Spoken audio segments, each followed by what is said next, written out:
There you are. I was worried you might stop to collect treasure chests opened by the Seelie along the way. It would have taken you so much longer to get here. Another conversation I cannot hear. I am delighted to see that you understand what takes priority and that your adventurer's instinct has not swayed your resolve. Really, I must applaud you for it. You should know. Paimon's head. Okay, I'll try and keep it short. My senses are telling me that this is where we shall find the entrance to the ruins. Oh, cool! Well, what are we waiting for? Let's open it up and see! Patience. This was a sanctuary of great importance to the Hyperboreans. A special process is required to open the gate. Oh! Like the place that housed the Eternal Moon's marrow? Okay, so what's the plan? Need us to do anything? And just the short version, if you can. Ah, all right then. I was planning to start with some background on the invention of these techniques. Are you sure you don't want to hear it? It's quite informative. Remember what you were saying about priorities? Fine. Simply put, we need 3 human representatives to successfully undergo a process of Kuvaki resonance. Think of it as a test from the 3 moon goddesses to see if the entrants are qualified, with the most recognizable qualification being Kuvaki. Pretty sure Lauma would ace that test. Oh, wait. But we need 3 people. I also have no doubt that the Moon Chanter would be qualified. But we would need 2 other people with the same constitution. Therefore, the most feasible method is not so much to follow the rules, but to figure out how the test functions and find a workaround. I've done some research, and it turns out the mechanism is rather crude. We'll simply need humans to stand before it who have sufficient Kuvaki energy within them. I'm with you so far. How do we get the Kuvaki in them? The easiest way would be transfusion. Take some Kuvaki from Nodkrai's soil, put it into the bloodstream, and get it circulating in the body. So we're going to cheat on the test? Precisely. There are other methods, but this is the simplest one. Cheating the system is much easier than trying to hide from it. Huh? Sorry? Does the idea of cheating upset you, Miss Lauma? No, that's not it. I suddenly had an idea. Oh, what is it? It's about Moon Prayer Night. I figured out a way for Kutar to join in the festivities. Huh? But as Paimon said, we need to have our priorities straight. Let's get back to the test. I'll follow up with Nefer on the festival arrangements. Oh, okay. Anyway, is this really the best method we have? A Kuvaki transfusion sounds dangerous, no matter how you slice it. If you think that's dangerous, wait till you hear the other methods. I'd be more than happy to go through them if you'd like. There are several. No need, we're good. Let's go with this one. Very well. Kuvaki transfusion it is. Now, I should mention that the risks can be greater or lower depending on individual compatibility. It would be rash to simply infuse the Kuvaki and hope for the best. If the body rejects it, the reaction can be quite severe. The symptoms are similar to another condition that some people living here suffer from, known as congenital Kuvaki sensitivity. So, before we execute our plan, I will perform a simple test of my own to see who is compatible and who is not. Once that is done, we will have to complete the resonance process as rapidly as possible. The participants must remain stationary while the Kuvaki circulates and bonds with them, and they mustn't eat or drink anything. What? No eating or drinking? That's some hardcore fasting. They'll all be monks by the time they're through. 3 days. Oh, that's so long! And we still need to find 2 more people who are not just compatible, but also willing to volunteer. Fasting? What are they talking about? Really?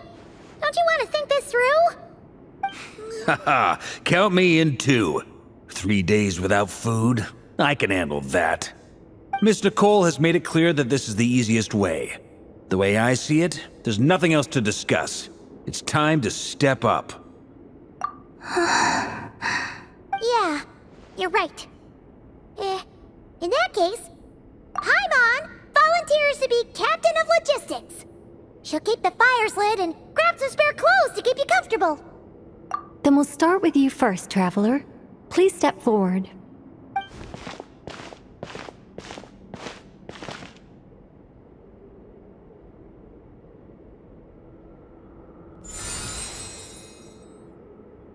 How's it going? Do you feel anything? How about now?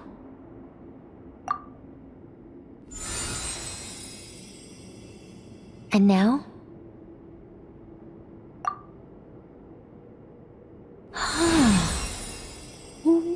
What about now? You guys, it's not a competition, you know. All right, I'm officially impressed. Even as a descender, you can withstand far more than I imagined. It's like I summoned a giant stone titan to arm wrestle you, and your arm hasn't even moved an inch. In my last attempt, I infused 5 times the amount of Kuvaki required. Yes, safe to say, compatibility won't be an issue for you. You're eligible to join. You're next, Mr. Varka. Sure, here goes nothing. All right, I'll start where we left off.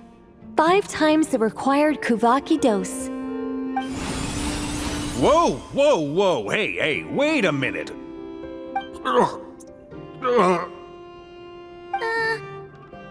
it going? No, not great. I kind of want to puke. Feels like I've been drinking too much. A few bottles of wine, then a big stein of Dark Horse, with some hard liquor from Liyue mixed in. You think this is funny? I just lost to a young lady in an arm wrestling contest. I'm never gonna live that down. My apologies.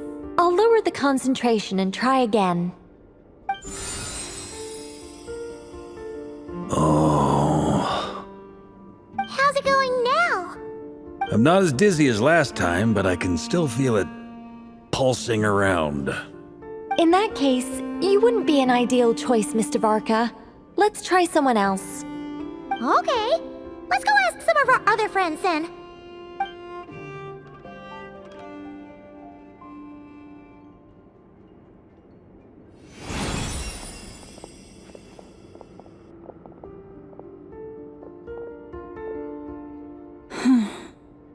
No surprises here, Miss Moonchanter. You're perfectly compatible. You may join.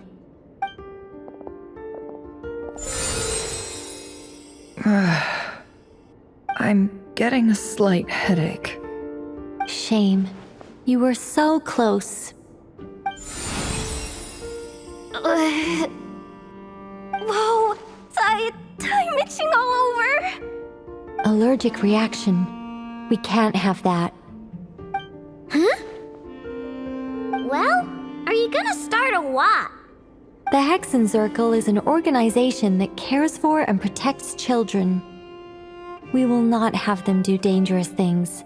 Not even tests.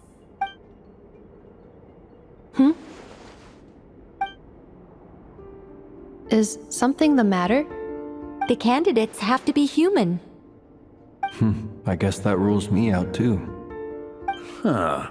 Everyone except the Moonchanter got beaten. Guess I don't need to feel so bad after all. I mean, looks like this isn't gonna be as easy as we thought. Perhaps I could ask for volunteers among the Frost Moon Scions. I'll see about talking to some trusted Lightkeeper colleagues. Itlua springs to mind. In fact, I think we had some former Frost Moon Scions join our ranks recently. Can you give me the scientific explanation for how the test works? I can probably make some kind of test bot. Then we can just zip through Nasha Town, going up to people and pressing a button to check their status. Wouldn't that be way easier? No. Wow! No elaboration for once. How about I contact the Knights of Favonia's garrison in the Wave Chaser plane? Shame that Lohan's already left. That guy's even tougher than I am. Strange. The moon goddess is clearly revered by many people. So why is she on the brink of disappearing? She mentioned that the world has rejected her from the very beginning. And when we fought the Reikir of Salnari, it seemed like she exhausted her power for our sake. Also, Paimon's not sure revered is the right word for how people feel about her. Gratitude, certainly. For my part, anyway. It's basic reciprocity. She helped us, so she deserves our help in return. Yeah. Even though she looked like she didn't care, she still saved a ton of people, including me. A review of the relevant data leads me to conclude that Miss Columbina is a good person. Yep, you bet! They really think so? I'm super surprised that Columbina isn't her actual name, though. I think it really suits her. It's light and graceful and... yeah, just a really pretty name. I know, right? Unfortunately, that's not our decision to make. Columbina. That was the code name the Fatui gave me. But it also came up in the song I heard when I was born. But... is that really all there is to it? What do I truly think of my own name?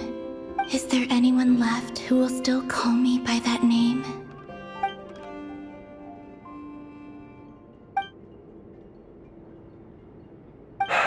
Moonprayer Night is getting closer by the day. We're running out of time. We need to look for other candidates. Then allow me to try. Huh? What are you doing here? You contacted your friends via the Adventurers Guild. Sandrone has been keeping an eye out for something like that, so she informed me. Since I have the ability to accommodate a moon marrow, I should prove to be a suitable candidate. Arlecchino. When can we begin? I see. We can begin right away.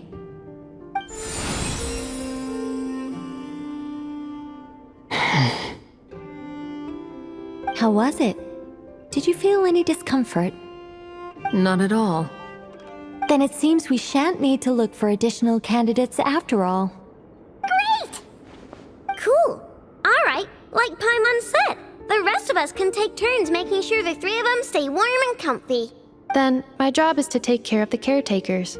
I will ensure everyone receives food and accommodation. I'm ready as well.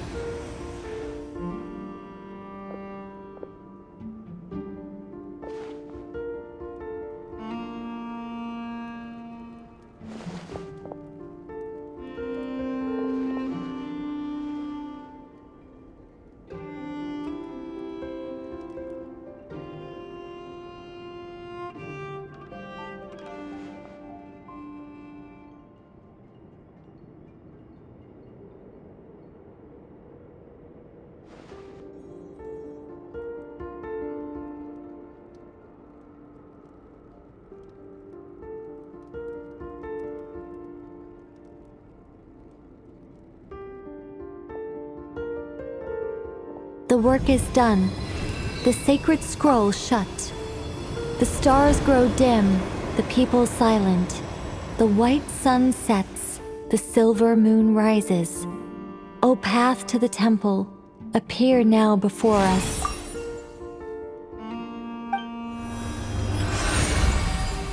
Wow!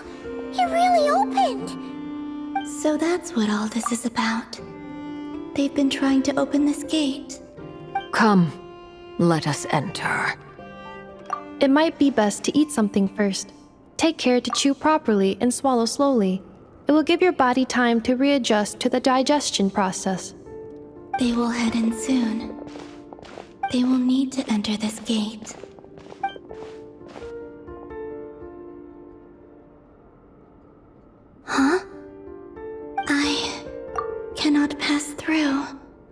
Is it because I have no physical body? It has been 3 days. My strength has all but completely faded. Can I really hold on until Moon Prayer Night?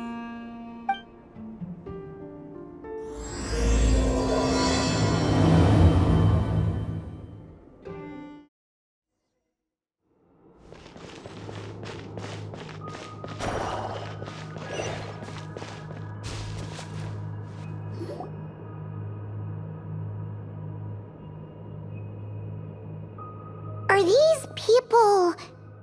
Judging by their clothes, they appear to be phantom Hyperboreans from the distant past. That could mean they have some clues about the moon goddess's name, right?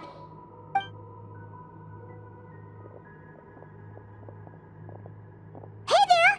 Could you tell us what the moon goddess's name is? Sorry. That's probably a weird question, huh? How do we explain this? The moons are long gone, and their goddesses are dead. Their names no longer mean anything. When a new moon goddess is born, we will surely know her name. We have used every last resource at our disposal. All that remains is to wait, patiently and quietly.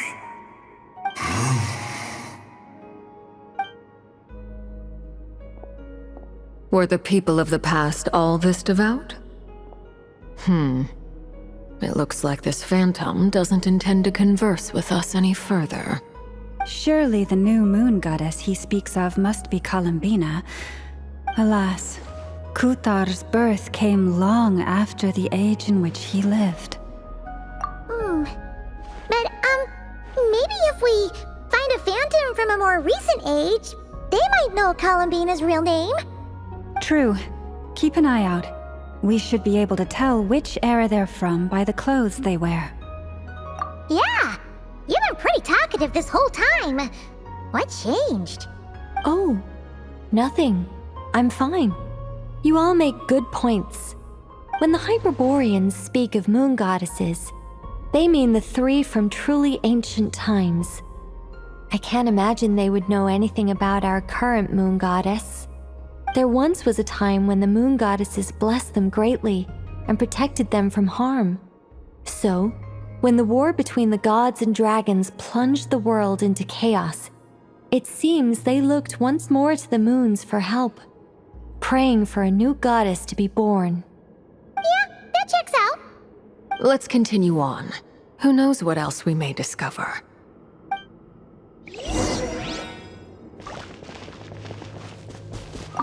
The moons have left for now, but they would not abandon us forever.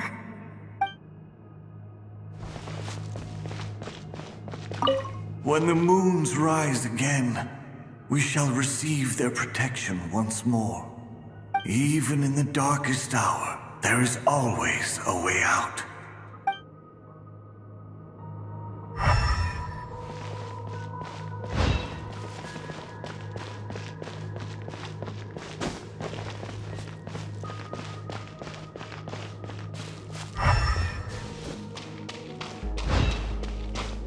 There's a door blocking this path! Not a problem. Try this. Whoa! How did that door suddenly collapse? This device was maintaining the door's integrity. Remove the core, and the device stops working.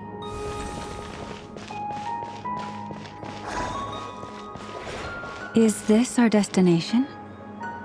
Impressive. More precisely, this is a device that will help us reach our destination. Let's go. We still have a long distance to cover.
Let's try that device again.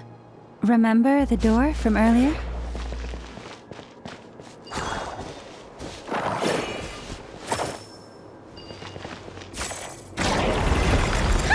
So it works in reverse, too!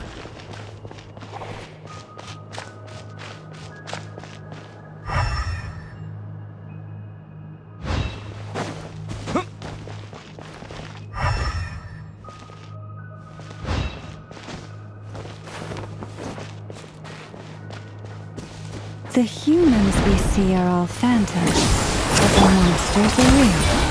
What a fascinating place. There'll be plenty of time to admire it later.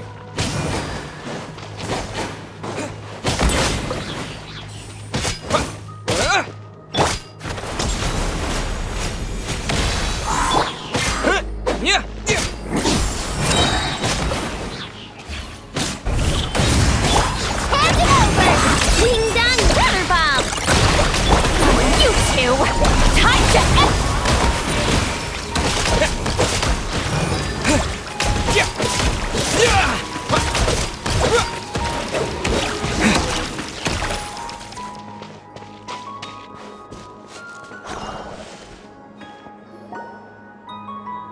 Ooh, there's a whole bunch of artwork in here. Seems pretty old. Nicole, this is probably your area of expertise. What do all these paintings mean? Let me see. To understand these murals requires some knowledge of the history surrounding the War of Funerary Flame. I shared a little of this with Lauma before.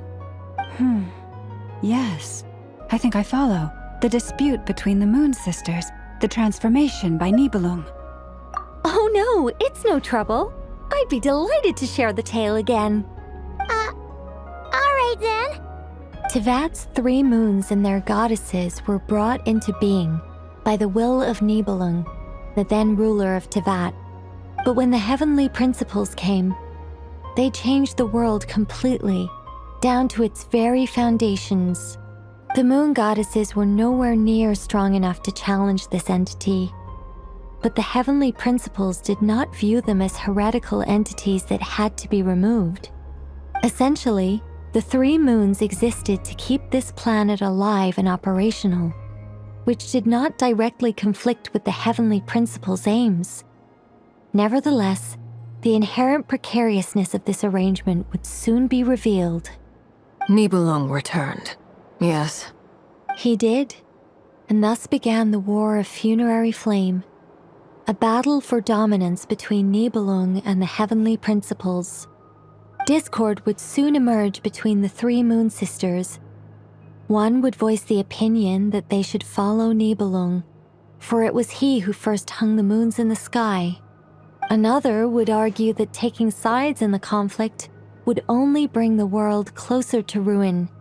There was no telling where it would lead, especially since their creator had returned, bearing the perilous power of the abyss. Nibelung would eventually discover their disloyalty. He had all 3 imprisoned before transforming the moons into weapons with which to fight against the heavenly principles. What? Weapons? Yes, the very moons that had once defended the planet became instruments of death and destruction, striking terror into the hearts of all living things. And although the heavenly principles and the 3 moon sisters had once been at peace, it now seemed that the moons posed an unacceptable threat to Tevat. It is possible that the heavenly principles did not know of the goddess's imprisonment. If so, the weaponization of the moons would surely have been viewed as an intentional breach of the peace agreement. Regardless of who knew what, when, the heavenly principles shattered 2 moons and flung the other beyond the skies. Whether the goddesses managed to escape Nibelung's captivity after his fall, nobody knows. But this much is certain. From that day on, the moons no longer belonged to Tevat. The rejections slowly drained their power until eventually they passed away. So that's the full story. You say the moon ceased belonging to Tevat from then on. Why then would Columbina be born here? That is perhaps due to the lingering connection between the Frost Moon, which was not shattered, and this world. You could see it as the three sisters' dying wish. They never desired war. All they ever wished for was to protect this land. I see. If the final fate of the three goddesses is as you say, then Columbina faces the same grave danger. Our investigation has yet to bear fruit. We must hurry. Yeah, you're right! Let's keep going!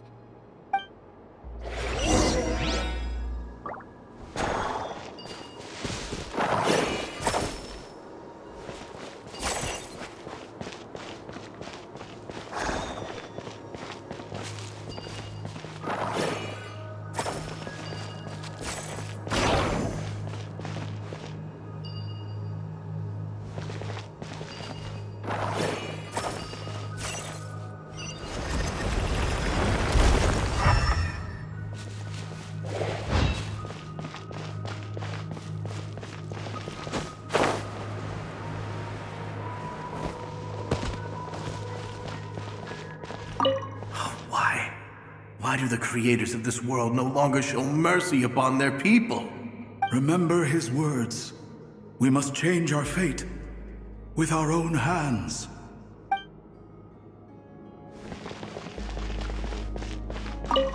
Should we trust him to keep his promise? We have to. There's nothing else we can do. Wait, that's odd. Who is he? Is something wrong? No, not really. It's just that over 30 possibilities emerged in my head, so I can't be sure who he is. It's been too long. My memory isn't as sharp as it once was. Okay. 30! Wow! Impressive!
We're finally here! Guessing we'll need to activate this thing? Indeed. I was a little worried about that at first, but as we got closer, I sensed that the Kuvaki within it flows unimpeded. It should be functioning normally. The only issue is how to activate it. It's looking a little worse for wear. What about the cores from some of the other devices we've seen? Can we repair it using those? In all likelihood, yes. I imagine that would have been the Hyperborean's backup plan. Let's look for some cores.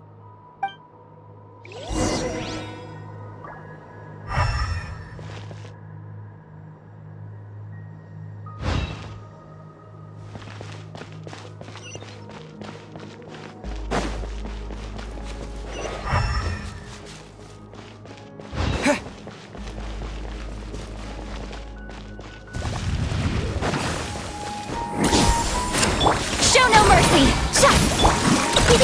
Go claw!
Walk up, then jump down.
That should be enough cores.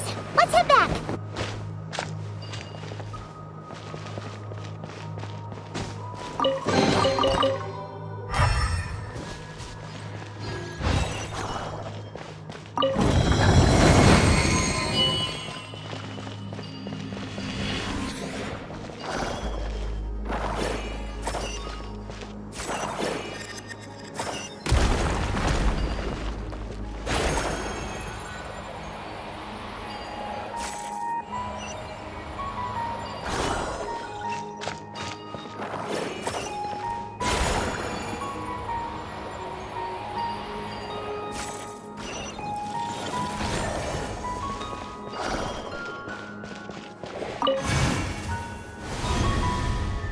The device is up and running. It's hard to believe that the ancients were capable of constructing such things. Paimon sees our destination! It's right up ahead! Yes, let's go.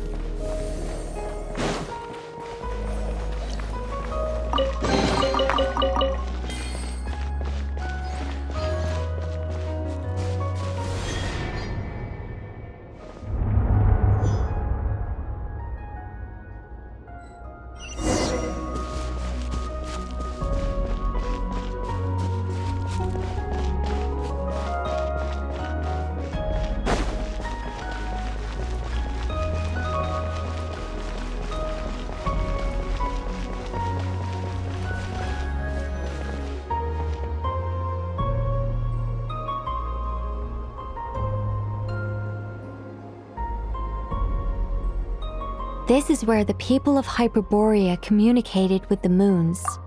We need only place the moon marrow upon this platform on Moon Prayer Night, and we shall be able to open a portal to the moon and send our moon goddess back home.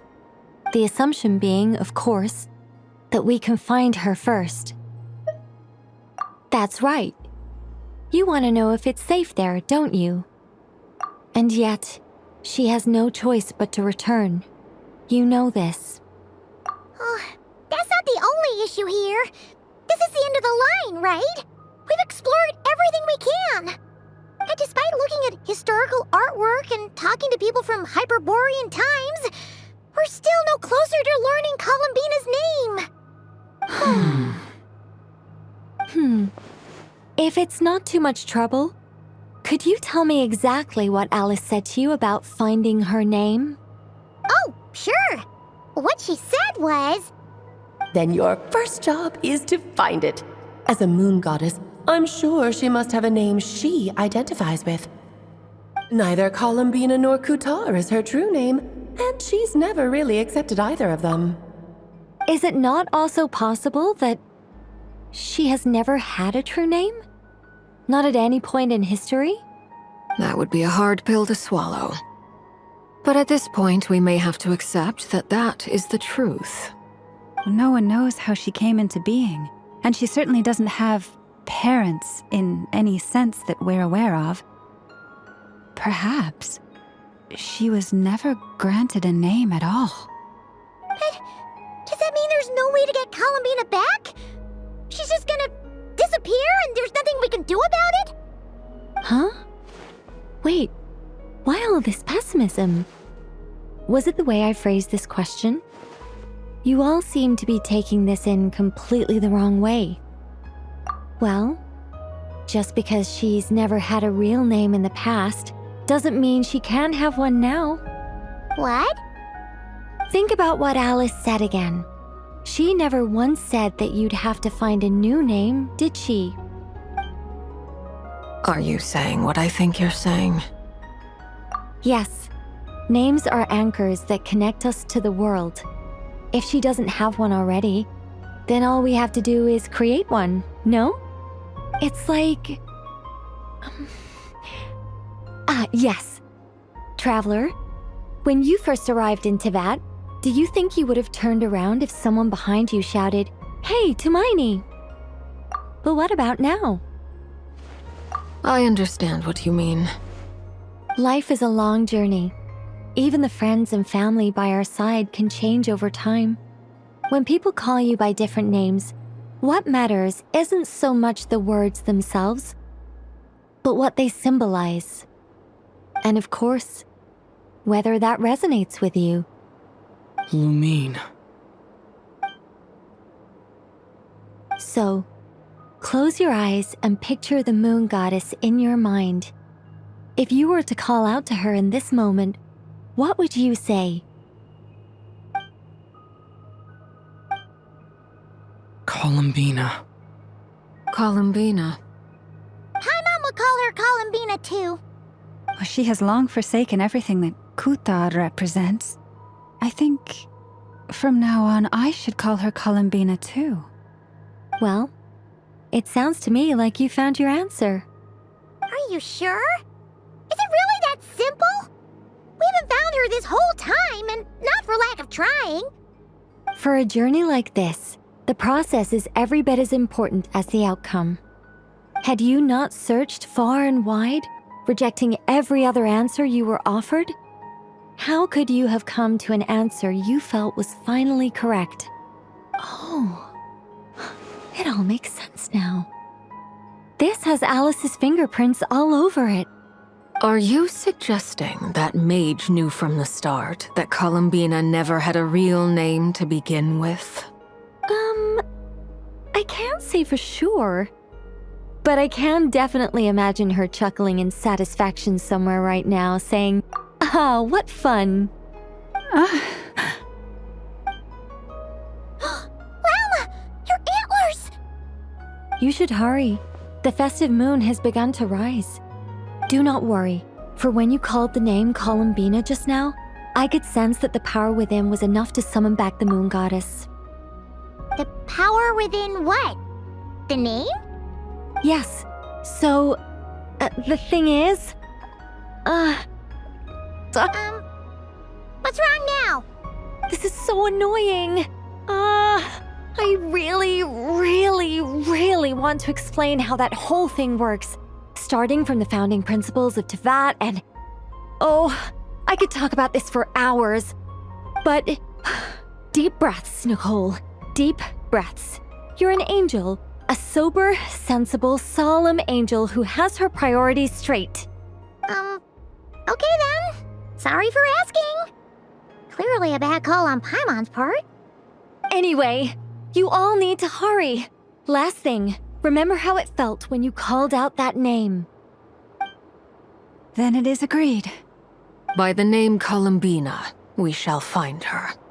Then we'll throw her the best Moon Pair Night party ever!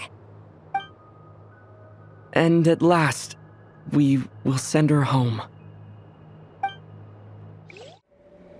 I can barely move anymore. My consciousness is fading away. Have they come back out? I'd love to see them one more time.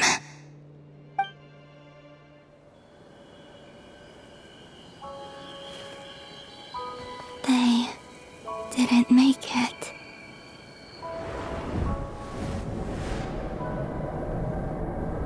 Could you tell me your name? My name is... Columbina!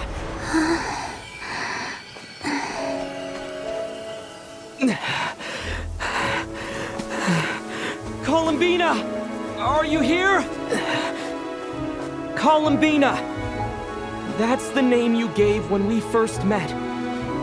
And it's what I've called you ever since. Columbina. It's a fine name.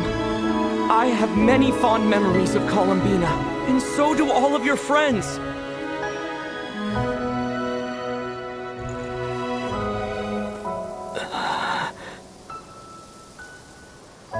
If you like this name...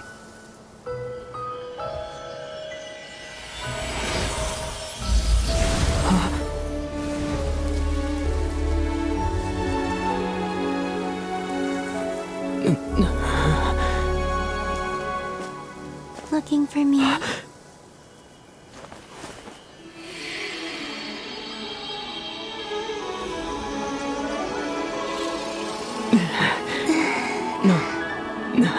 I like it. You can carry on using it. My name is Columbina Hyposelenia.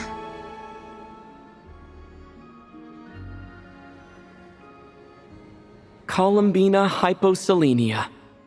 That's a wonderful name. I never thought that Columbina would become my real name. But after I met you and my other friends, the things that this name stood for slowly began to change. It went from being a Fatui code name to something my friends call me. What is it? Why aren't you saying anything? I'm just so happy for you. Thank you. So, where's everyone else? We can go and meet them very soon. Everyone went to different places to try calling your name. Great. I'd like to thank them as well. Everyone's done so much for me. Searching for my name, entering those ancient ruins. Huh? Wait, so you were... Yes, I was there. Not physically, but my consciousness was still holding on. I followed you the whole way. Starting from when? You turned around and called out my name while you were in Nasha Town. Do you remember?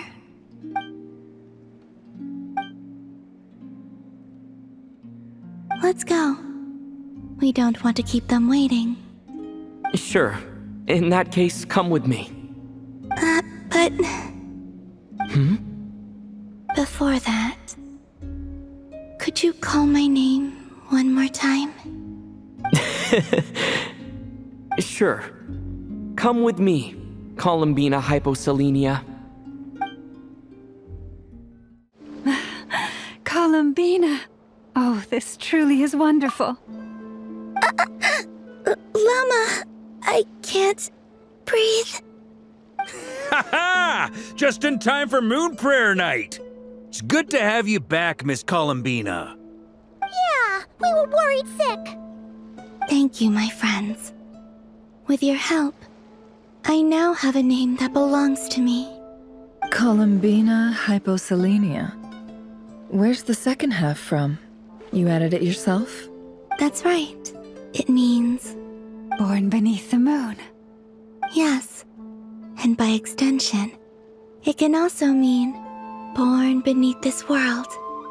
A fine name. Now, as much as it pains me to interrupt this beautiful reunion, I feel obliged to remind you that the Moon Prayer Night celebrations in Nasha Town have already begun. Don't you want to enjoy the festivities? There's so much to see and do. And some of the ambient lighting and entertainments were sponsored by the kind souls in the Hexen Circle. Nicole? Why've you turned into Dodoko? So you're Miss Nicole. Thank you for helping us, and for helping me find my name. It's nice to finally hear your voice. You're quite welcome. Guiding lost people to hidden treasure is what we Seelie do. And if you ask me, spiritual treasures are far more precious than material ones. Chests are all well and good, but this this was what it's all about. Ah, so satisfying. Anyway, I had to go help Alice. It seems like she ran into some trouble. That's why I couldn't be here in person. But don't worry, we're with you in spirit. We'll be celebrating right along with you. Keep an eye out for the Hexenzirkel's festive stalls in Nasha Town. I think you'll like what we came up with. Alice said she even managed to rope B in this time. The Frostmoon Scions have also prepared various attractions. I believe Aino, Nefer, and their crew are setting things up as we speak. On that note, Nefer, about that request I made. It's all in hand. Yehoda is on site to ensure that everything goes off without a hitch. Wonderful. In that case, Traveler? Huh? Come on, Columbina. It's time to celebrate the best Moon Prayer Night ever.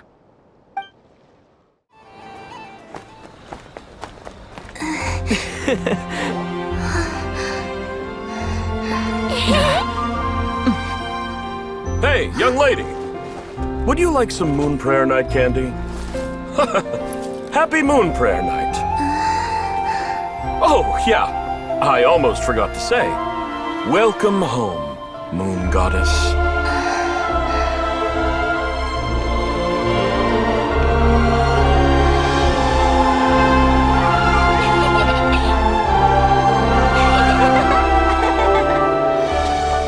Welcome home, Moon Goddess. Welcome home, Moon Goddess. Welcome home, Moon Goddess. Turning Nasha Town into her home is a festive gift. A rather brilliant idea. Perhaps this is what Nodcry, Columbina's home, should have been like all along.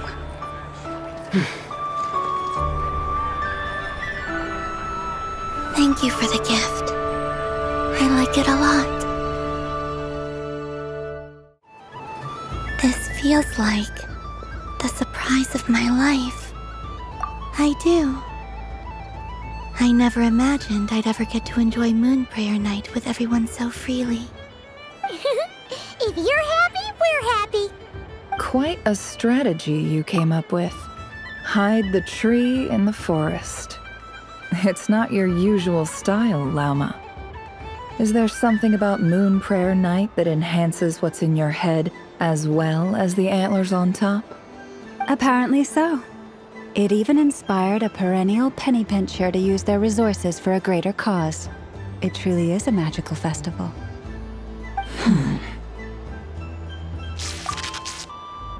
I see it now. This bickering is actually a sign of a strong relationship. Huh? What's everyone doing here? Oh, Miss Columbina, you're back. Yes, I'm fine now. Thanks for your concern. How's your progress with Alice's assignment? Very well indeed. I've never heard her sound so excited. Not like this. This time her excitement seems more serious. Seems like she's had a major breakthrough. She said she'll contact us once she knows more. In the meantime, we're free to relax and have some fun. Enjoy the time off while it lasts. I have a feeling that our next task won't be so simple.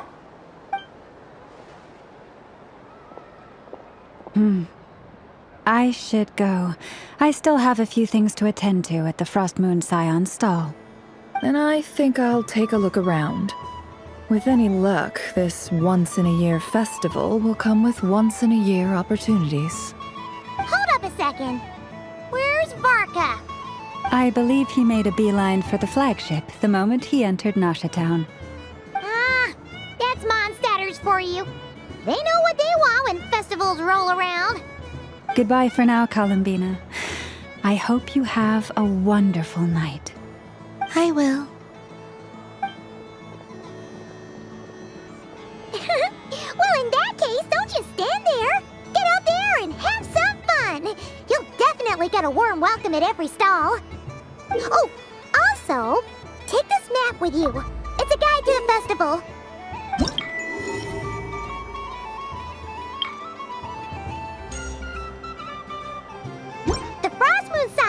is over here. Llama's invited a whole bunch of cute animals to celebrate too. Over there is the Hexen section. Alice seemed more excited than anyone about this festival, so she insisted on making it a grand affair. Oh, and then there's the Nashatown local specialties, including... Actually, forget that. Better if you go check them out for yourself. Thank you. It looks like a lot of fun. You're not coming with me? We'll be around. But don't you want to browse by yourself for a bit first? Yep. If you find something you like and want to try it out together, just give us a shout. We'll be right with you. Otherwise, just relax and enjoy yourself. There's so much on offer, so try to experience as much as you can. And don't forget to stuff yourself with all the delicious festival food! All right then. Off I go.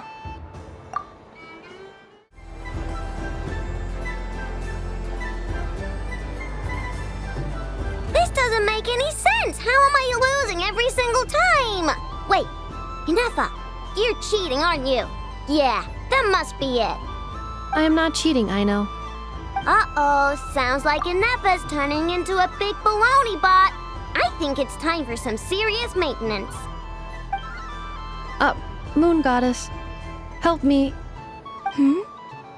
Miss Columbina, Aino is attempting to cheat. What the? I'm not the cheater. You're the cheater. How dare you throw it back at me?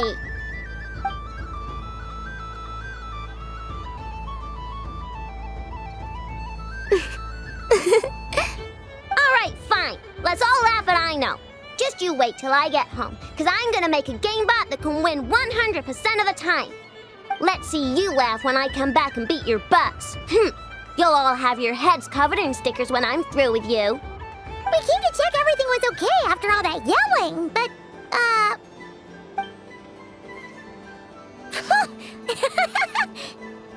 Whatever it is, it sounds like cheating is allowed. Kuhenki concentration. Each player starts with differently colored kuhenki. Each round, they draw one kuhenki from their opponent. When a player has two kuhenki of the same color, they make a pair and can be discarded. Any that can't form a pair must be kept. The round ends when a player can't form any more kuhenki pairs, and that player gets a sticker. Ooh! Can 4 people play as well? That is fine, so long as the turn order is fixed beforehand. Alrighty then! In that case, the 2 of us will join as one team. Okay, but if you lose, you're both getting stickered. I don't want to hear any excuses. Sure. And if we win? If you win, only one of you gets to sticker someone else. I have taken to calling this. I know logic. Hey, lay off me, all right? Okay, so we're starting the game from scratch again, which means all my stickers so far don't count. Looks like Luonatar is the Kuhenki of honor for this game. Anyway, let's go clockwise, starting from Inefa.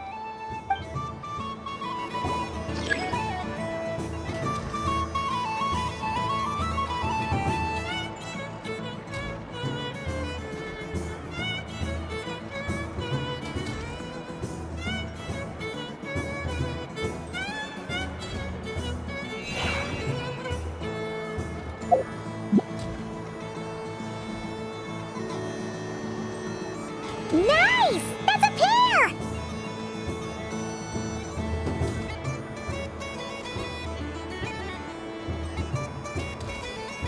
Go, go, fly!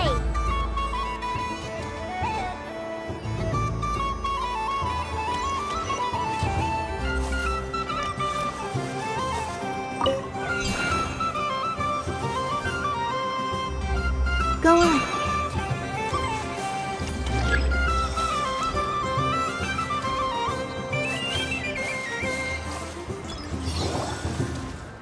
I have a pair.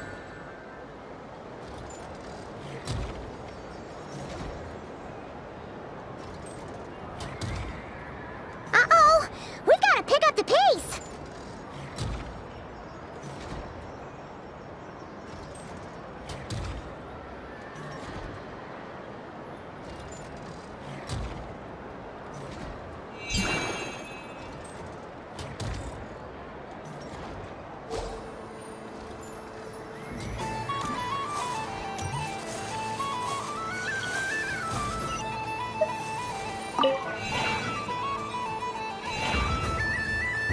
I win.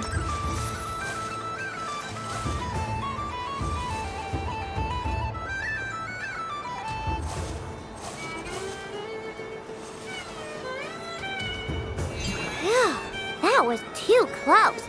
I thought I was gonna lose. Good luck, everyone. Ah, we're out!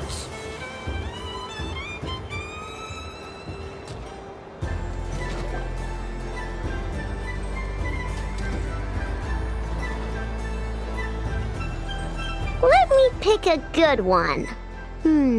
What's it gonna be? You're looking very pleased with yourself there. What happened to being a huge Grumposaurus?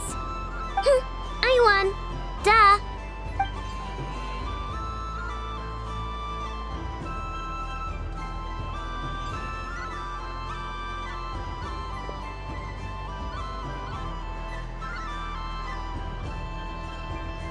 Oh, me again? Don't fidget too much, Aino, or the sticker's going to fall off. I don't care. If it falls off, it falls off. If a pair of Kuhenki get discarded, why not a pair of stickers? Huh? Huh?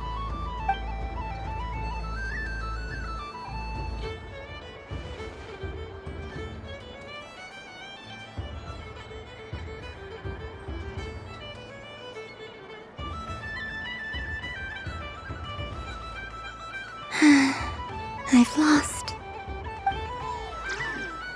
Sticker, sticker, sticker!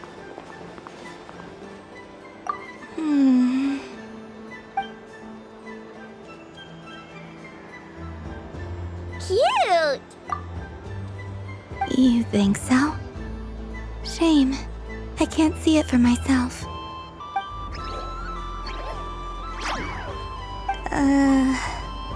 What did Luanatar say?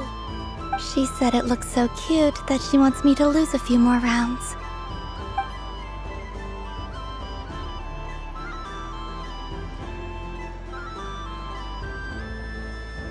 Who put these stickers on Paimon's eyebrows? Ugh, she can barely see! Alright, now, I think we got enough evidence to prove that there's a serious problem here. Yes, I agree as well. The culprit is... Ineffa! Culprit? What did I do? Quit acting dumb, Ineffa! You're not wriggling your way out of this one. I've been watching you. Not only did you remember whose side Luanatar started at, but every time someone drew a Kuhenki, you were logging it and calculating every last possibility. Which Kuhenki pairs were gone, who had what color Kuhenki in their hand, even our facial expressions. You were keeping track of it the entire time. Exactly! What Aino said! Putting aside the fact that running calculations is not against the game rules, do you have any evidence to support your allegations? But that's not against the rules either. So she admits it. She certainly does. Alright, everyone grab a sticker. It's time to get Ineffa back. But... Take that!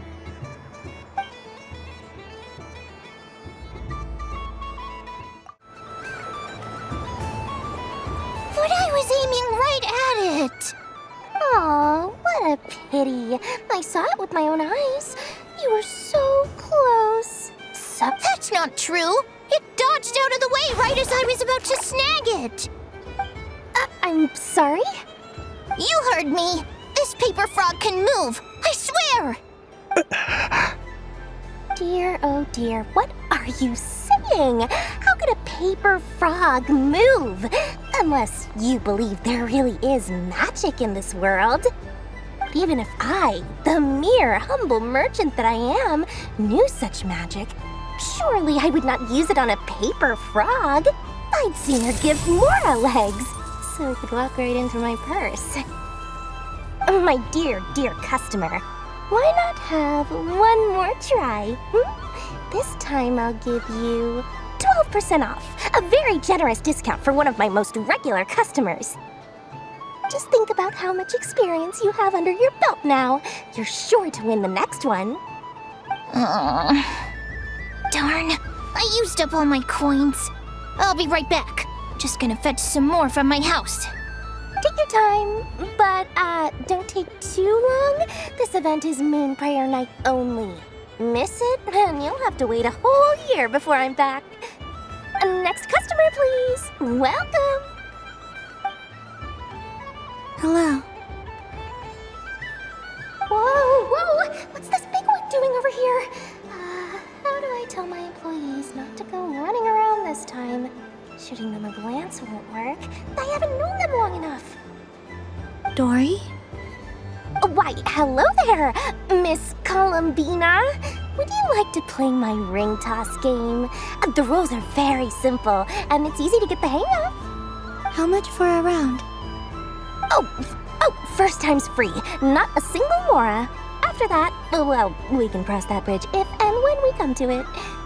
But with your sharp sharp skills, I'm sure you'll win all the prizes in one fell swoop.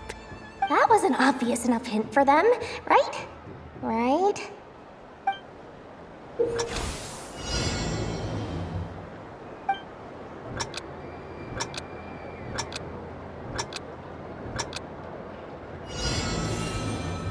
Here comes the ring! Oh, peanuts.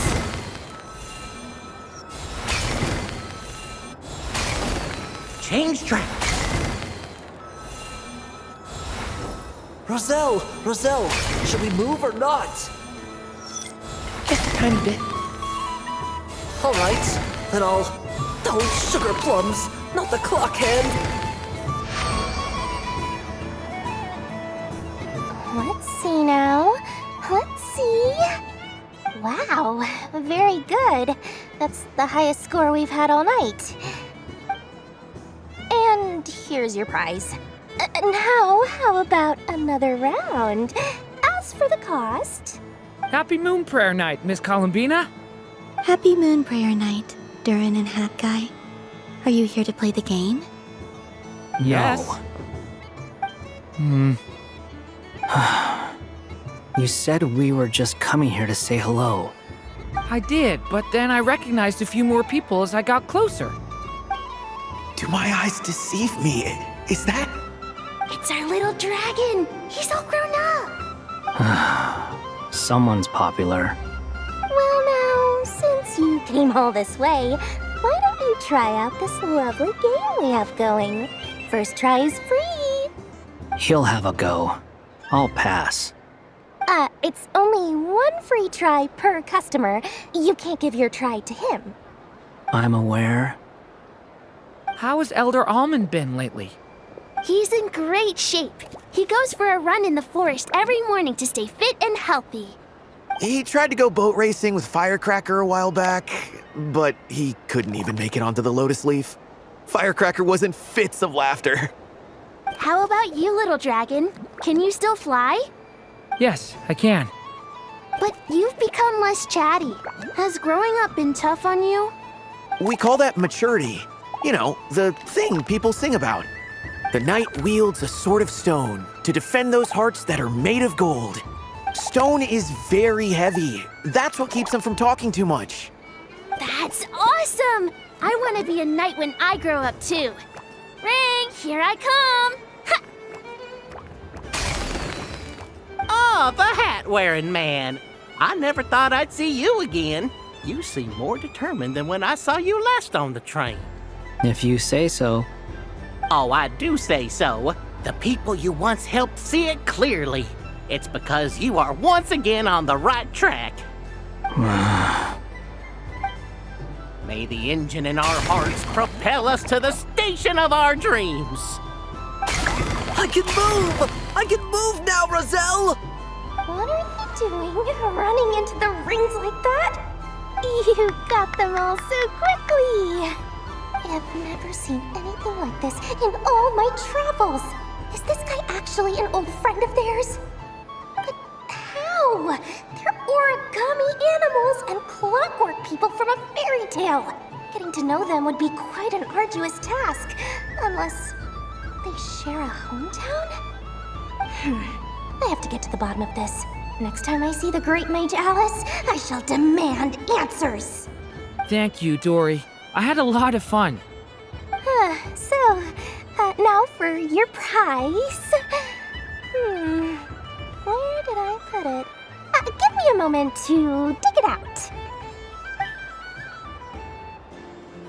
Oh, sweet grand prize. How I wish I didn't have to let you go.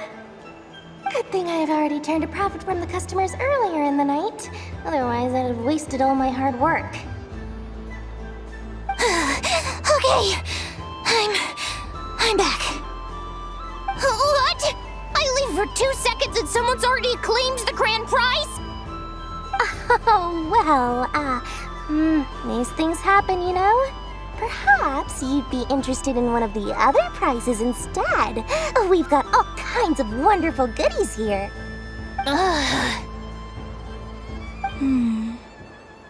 Is this the thing you wanted? Here, you can have it. Huh? But... Don't worry about it. It will be happier with you. Oh, thanks so much, miss. Moon Goddess. Oh, goodness gracious, Columbina. Give me strength. How am I supposed to make any more money from this child at this rate? Daddy, look! That's the game I was telling you about! Forget it. She is the Moon Goddess after all. I'll think of some other way to swing this. Maybe I can try to hook this new kid. Huh? Oh, someone already won the grand prize. You can take mine if you want. What? Why? Why are all these bleeding hearts coming here to ruin my business? Happy Moon Prayer Night, everyone. Happy Moon Prayer Night.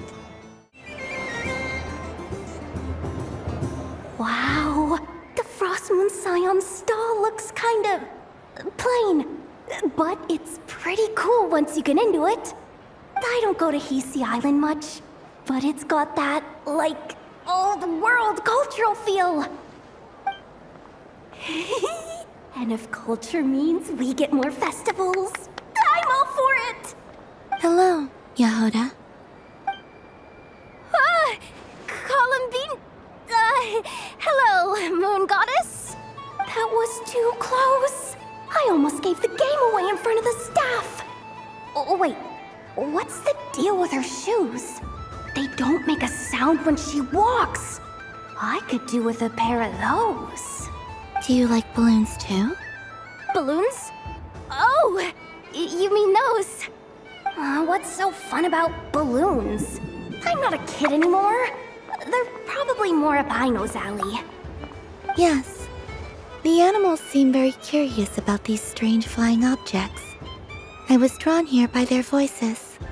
I recently learned a fun new game you can play with balloons, so I decided to come and give it a try. A new game?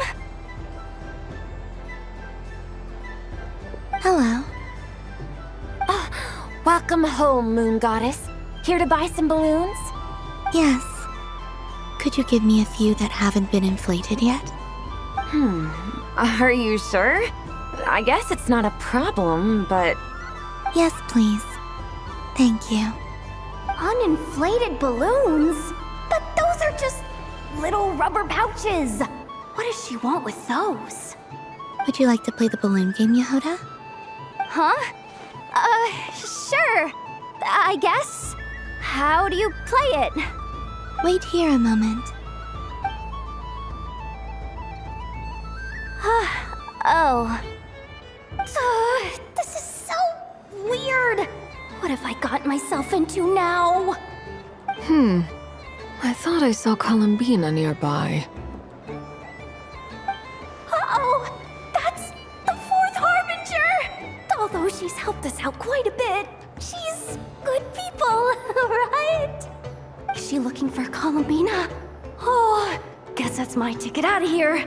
I'm not sure my heart can take being sandwiched between two Harbingers. Which stall is she checking out? Oh, it's that other Frost Moon Scion's one. try on the headgear, see what it's like having antlers or animal ears for a day. Oh, I wouldn't be caught dead wearing that stuff. So embarrassing. I have enough gear to carry as it is. Wait, what? She put it on? How peculiar. This would take some getting used to. I wonder if this is what it's like for Lynette. It really suits you, ma'am. What is this? She was so intimidating a moment ago, but now, dang, she's really rocking those ears. How does she make them look so cool? I suppose I may as well keep them on for now. All part of the festive experience. She's coming this way. How do you do, Miss Yehoda? Oh, jeez. Don't talk to me while wearing that thing. Where am I supposed to look? Oh, hey there. I'm looking for Columbina. Have you seen her? She just... Huh? Wait, is that what she meant by balloon game? Yeah.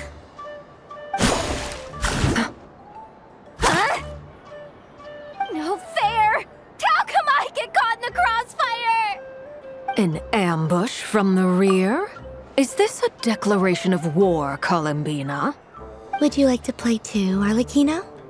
Seriously? Are they gonna start some beef right here, right now? Gladly. That said, I believe there is another who would like to join. Boss Nev!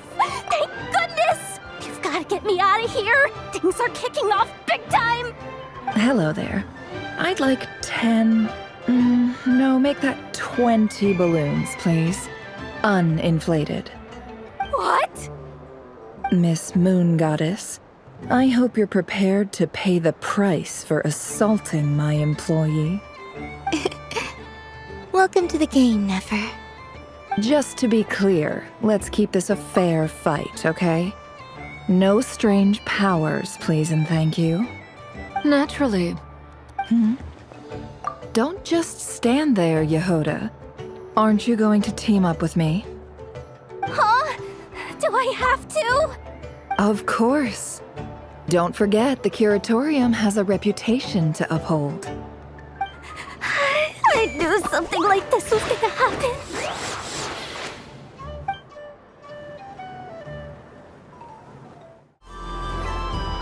Sunny days! I prefer sunny days. Ah, well, you are as warm as the sun itself, Moon Goddess. Very well. I believe your spirit animal has to be this most adorable chic badger. Wow! Thank you, Mr. Talking Magic Lamp. Have a very happy festival, Moon Goddess. Valence? That's you, isn't it? Shh. It's our little secret, my dear traveler in Paimon. Okay, sure, but why are you here selling sugar sculptures? Everyone celebrates in their own way. After gazing into the abyss and spending time around gravestones all year, what better way to relax than to see sunny smiles on the faces of the living? Besides that, I like to think of myself as a fair judge of character. I dare say matching personalities to confection suits me rather well. That's not what Paimon was talking about. Aren't you afraid that your true identity might be exposed? Should I be? There is all manner of magic in the air this moon prayer night, thanks to the work of the great mages. I see Miss Columbina is hiding in plain sight. Why should I not do the same? Why miss this rare opportunity to enjoy a special evening in my true form? Fair enough. You got a point there. People who don't know you will probably think you're just a talking lantern.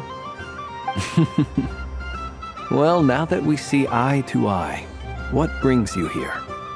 Not a search for your spirit animal, I presume? Ah, well, actually... Here, see for yourself. Oh, this is... How wonderful. A beautiful idea. Yeah! We just met Barca, and he said that having everyone draw their own section was kind of boring. So, he did your bit for you. Ah, Varka. Ever the maverick. I see his artistic skills are truly one of a kind. In that case, I shall paint something on Mr. Albedo's behalf in a short while. What? Why not now? Ahem. Welcome home, Moon Goddess. Whew, that was close. Hello, Flins. She recognized you right away! What keen eyes you have, Miss Columbina. Especially considering they are shut. I did not see you. Rather, I sensed you. I can sense the fluctuations in Kuvaki all around me. One would expect no less of the Moon Goddess. Might I interest you in some candy? Yes, please. Excellent. I shall make some for you right away. Something the matter, Miss Columbina? What about my spirit animal? All the other children carrying sugar sculptures are talking about it. Wait, is she taking the test seriously? Ah, my apologies. How could I neglect that? You are quite right, Miss Columbina. Every one of us has a magical creature living in their heart. Would you permit me to help you find yours?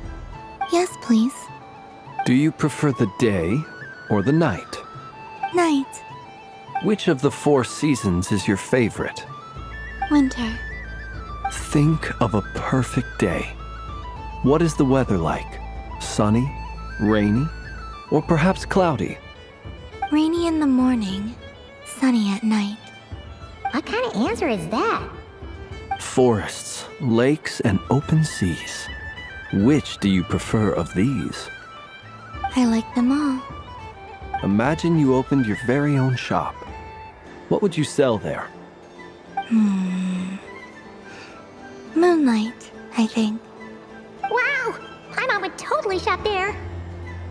It wouldn't cost anything. You'd just need to visit. Aha! I believe I know what your spirit animal is. Here, for you. Oh, it's a Kohenki! Indeed. A free-spirited being with a deep love for all things here in Nodcry, who selflessly lends her aid to as many people as she can reach. It is the perfect fit for you, Miss Columbina. Thank you. It would be my honor. But you shall have to forgive me. We have known each other for quite some time. I doubt there is any answer I could give that would come as a surprise to you. So instead, would you accept this sugar sculpture as a token of our friendship? It's a lantern. Hey, why don't you two go enjoy your candy over there? Paimon wants to try out this spirit animal thing too. Right, Flint's? Come on, play ball. I got this drawing done. But I want to hear Paimon's answers. But it'll probably take ages. Paimon's a complex soul. And we don't want your candy to melt while you wait, huh? Oh. Okay then.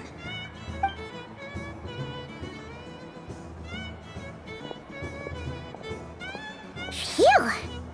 Nice excuse, Lady Paimon. That was some quick thinking. Yeah, no thanks to you. A little help next time.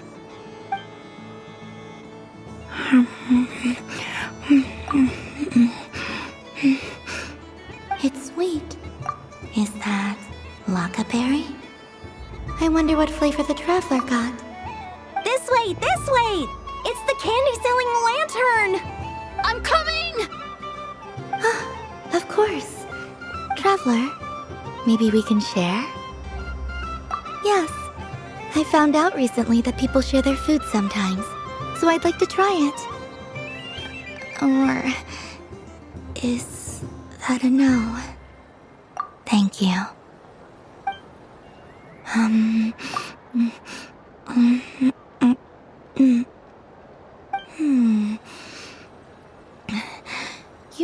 little more sour than mine. Here, you try it. Are you sure? Amazing. My sugar sculpture has shrunk, yet my heart is filled with feelings of sweetness. I will remember this feeling. Sure.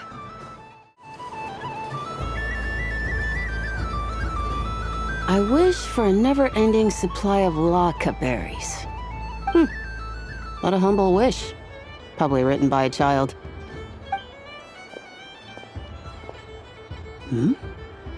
Is that Lauma the Moon Chanter?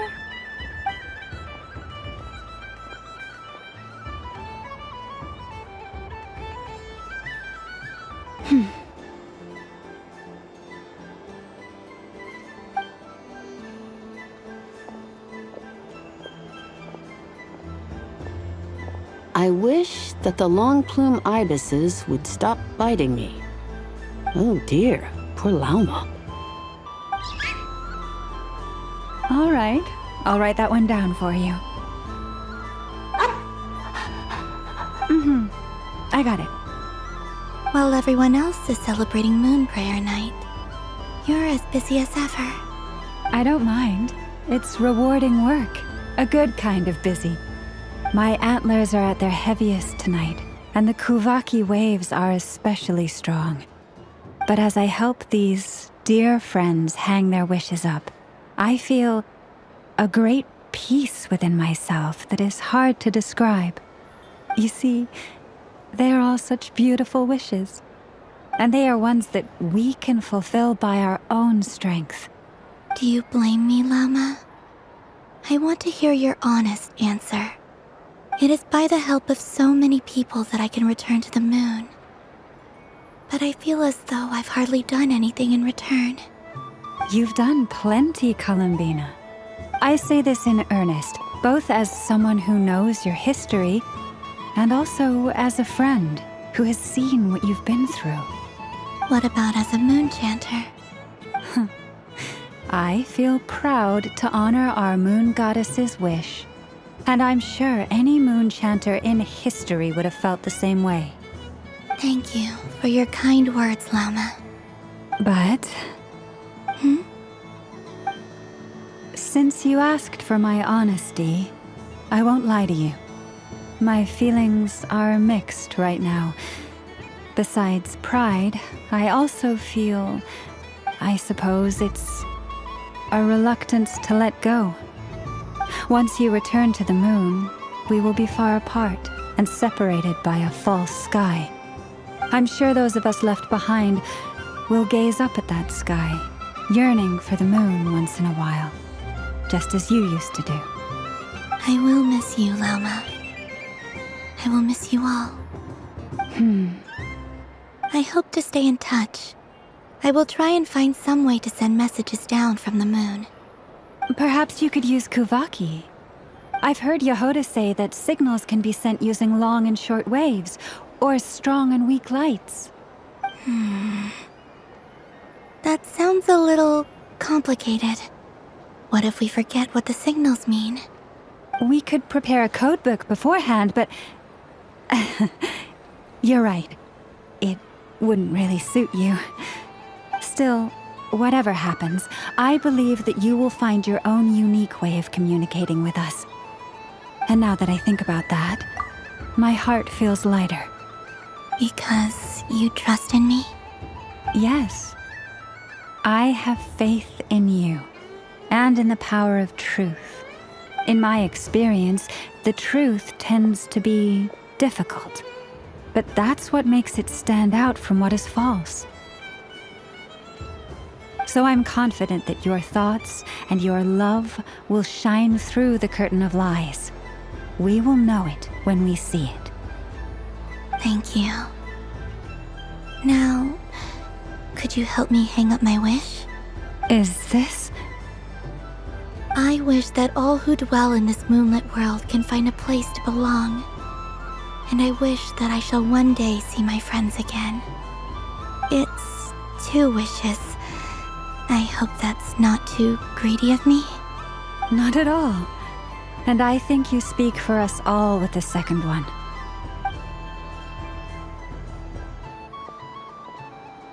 I shall continue to pray until the day that all of these wishes come true.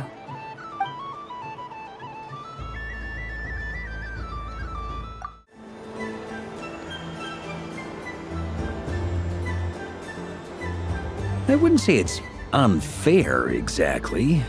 I mean, your voice goes right into people's heads. How would you explain that to the kids? You can't just explain it away as magic. Is something the matter?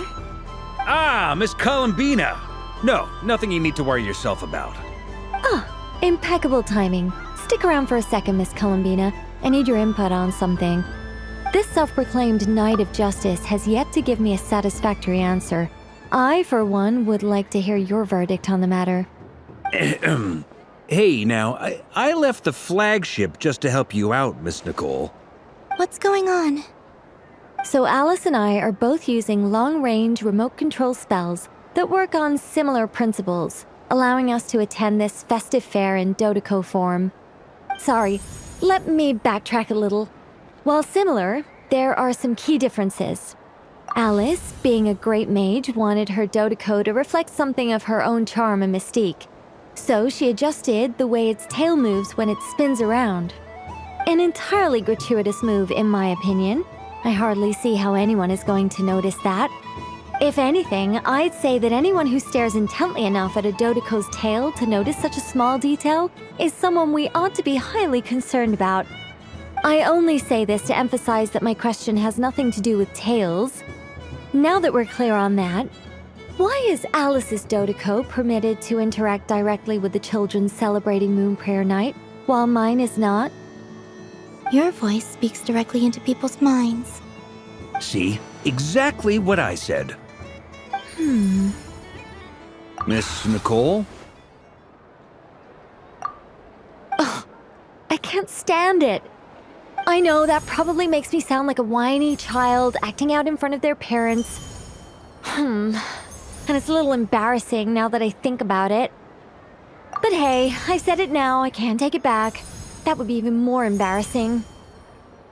Also, don't go reading too much into that analogy. It was off the top of my head. I'm actually an awful lot older than either of you. Miss Nicole, are you saying that you'd like someone to play the game you've prepared? I'm not so invested in that. It's just something cobbled together using items I borrowed from Alice. She probably didn't even make them herself. The point is, I want to know everyone's thoughts after they receive their prizes. But as you've said, I can't just ask. I've been biting my lip for so long, and I've had no one to vent my frustrations on. I thought this was going to be a nice, straightforward festival where I'd get the chance to guide people to treasure. Well, can I play? I can't guarantee that I'll win a prize, but... You will? I'd like to try. Then what are we waiting for? Let the game begin! It's like they forgot I was ever here. Ha ha ha.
Congratulations, Miss Columbina! With your great wisdom, you have overcome every obstacle in your path and conquered the great challenge posed to you by fate. Fate? Well, something to that effect. If you'd prefer something more poetic, it could be the icy winds or the dawn. Anything you like, really. You could even go with the challenge posed to you by Dodoko, if that's what you're into. Anyway, you can take or leave my suggestions. Moving on. All my hopes are now resting on this.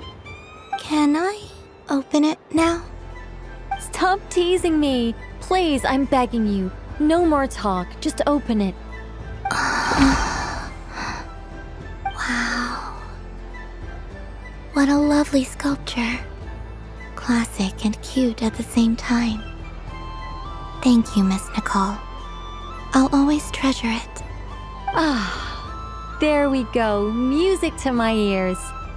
You have my sincerest gratitude, Miss Columbina. Thank you for sharing your precious time with me and fulfilling my wish. Don't mention it. You've all done much to help me. And still, I'm the one receiving all these gifts. A soft and furry creature that bounces and jumps. Welcome home, Moon Goddess. This one talks, too. Allow me to introduce myself. I am a Dodoko from a distant archipelago, the most mischievous of all my Dodo brothers and Dodo sisters. When the going got tough, I powered through, and when I met obstacles, I boomed them away. That sounds like a lot of fun. Doesn't it just?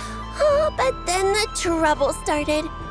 Recently, I found a lovely beach, the same beautiful jelly color as my hometown, and so I dove in to have a look, only to find it overgrown with seagrass and nasty little spiky fish everywhere, looking to turn me into a Dodoko kebab.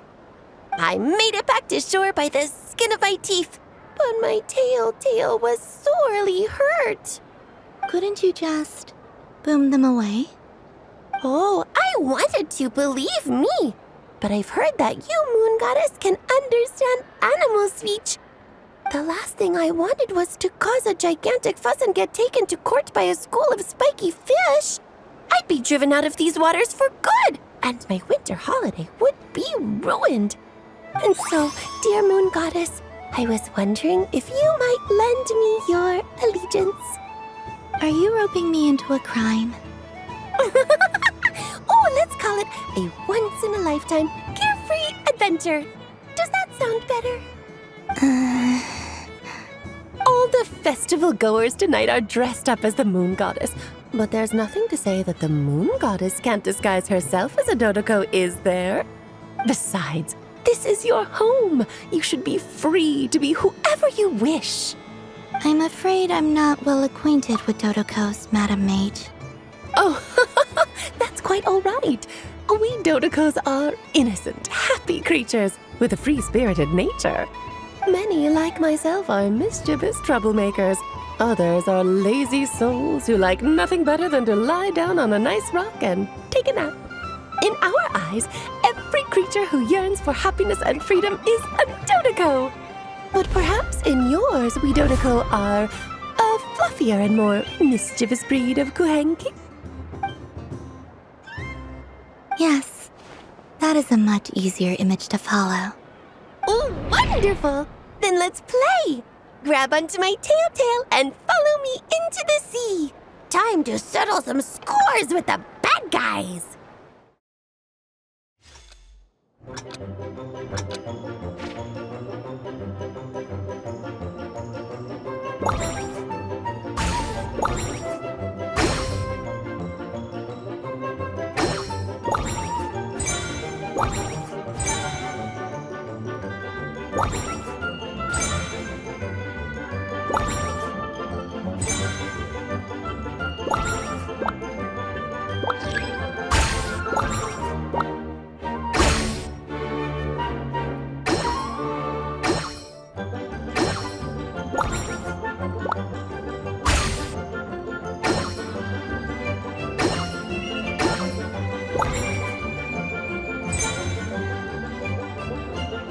Ooh,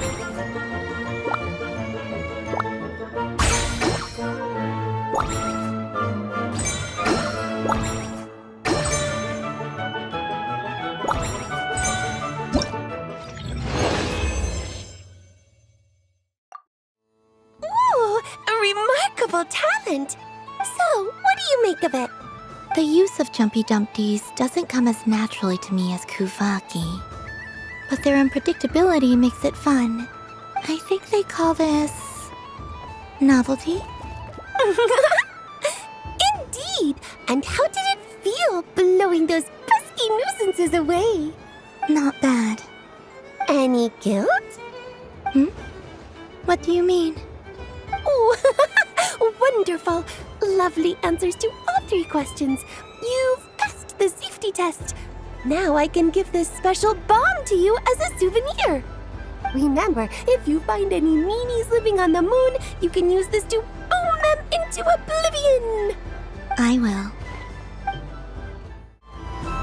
Welcome home, Moon Goddess. Oh, you're the genuine article. Alice was right. This moon prayer night was worth watching after all. Another one that talks. Greetings. Pleased to make your acquaintance. I am the Hexenzirkel member they call B. Barbeloth Trismegistus. Columbina Hyposelenia. Pleased to meet you too. Hyposelenia. A fine name indeed. Now then, Miss Columbina, do you wish to hear a mage's divination? Divination? The Frost Moon Scions used to ask me what would happen in the future. Is this like that? From the perspective of the one seeking answers, perhaps. As you look to your journey ahead, if you seek to understand the unknown, resolve your doubts, and soothe the confusion in your heart, divination could be for you. The unknowns on my journey. Of course, if one wishes to peer into fate, then hydromancy is the more precise option. But that is a complex affair, and to relegate that majestic art to the status of a festive amusement would seem somewhat uncouth. Besides, it is sometimes better to not know fate with great certainty. Hence, I shall use the suitably festive Luna Arcana to tell your fortune instead. It is more popular with the youth in any case. Lunar Arcana. Indeed. Unlike hydromancy, this will only display possibilities and trends. People like to think of themselves as creatures of agency and free will. Peering too far and too clearly into the future is detrimental to both body and soul. I'd like to give it a try. Of course you may. Come then, take a seat, Miss Columbina. Before we begin, are there any specific questions you would like to ask? Let's stick to general possibilities and trends, like you suggested. Ah, very well. Then I shall use the basic Lunar Arcana deck. Now, try to relax. Cast your mind upon the things you have experienced and the things you are soon to experience. I will shuffle the deck. Would you like to cut the cards yourself? You do it. No problem. Now then, to make things easier for the seeker, that is to say, you, I shall decipher the cards from your perspective.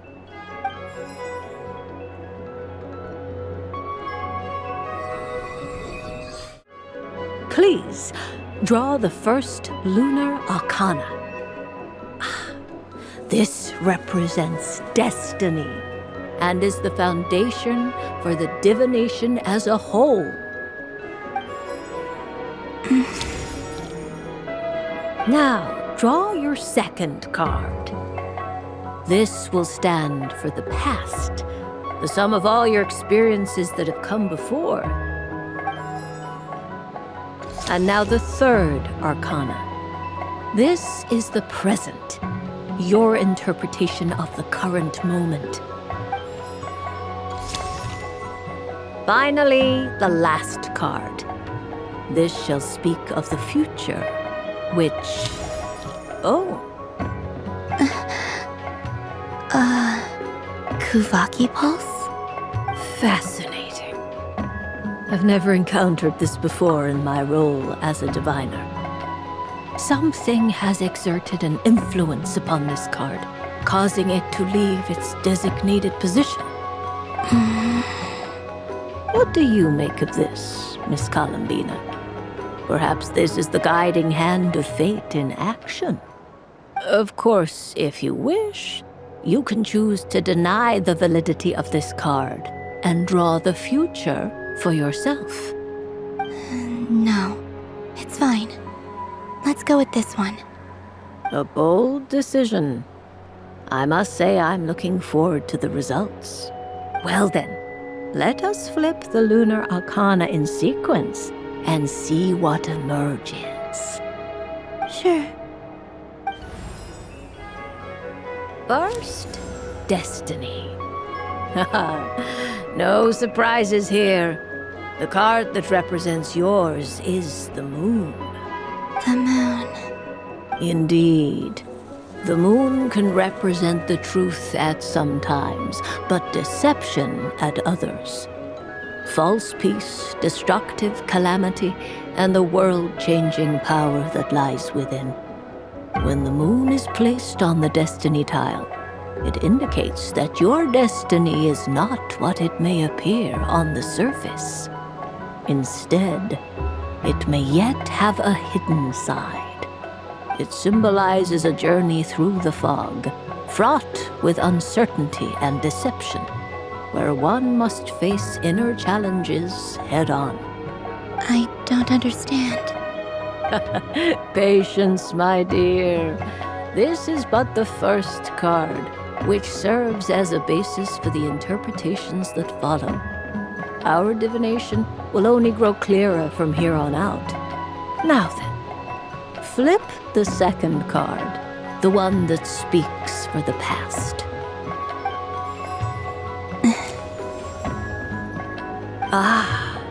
The Hermit, but inverted. Inverted? Yes. The Hermit symbolizes solitude, introspection, and the pursuit of truth. When inverted, it represents isolation, truth out of reach, and a path that leads one astray. Combined with the moon as one's destiny, the Hermit inverted represents a choice you made to stand alone in the past. It was a choice made not out of fear or arrogance, but for reasons that others could not perceive. You fumbled through the darkness without a guide, but you did not find your way. Rather, you went astray. More than once, it would seem. Is this about how I became Kutar despite not wishing to become a god? And how I joined the Fatui because I yearned for a place to belong? I suspect only you know the answer to this question. All is not lost. The past is in the past, and so it shall remain. Shall we look into the present now? Oh my. The Lovers. One of the most interesting Luna Arcana. What does this one mean? This means that you have had an unprecedented emotional experience. The joy of finding your soul becoming intertwined with that of another. A precious and wonderful thing indeed. It's true. I've made a lot of friends recently, and they are very good to me. I like them a lot. That sounds lovely. I am most delighted for you. The Lovers can also represent important decisions, perhaps related to a parting of ways. Now, if I were to guess... Yes. My return to the moon. I understand. Parting with friends is never easy, Columbina. But rest assured, this is not the end of your journey. There is always another story waiting to be told. The future always lies ahead. The future. Well now, it's finally time to flip this most mysterious of cards. Why did it appear? And what does it wish to tell you? I'm ready. Very well. Flip this card and see what lies on the other side. Oh. Miss Barbeloth? What is it? This card is death. That doesn't sound very good. It depends on how we interpret it. It is true that it can represent an agonizing death, a complete and utter end, but at the same time, it can also represent rebirth.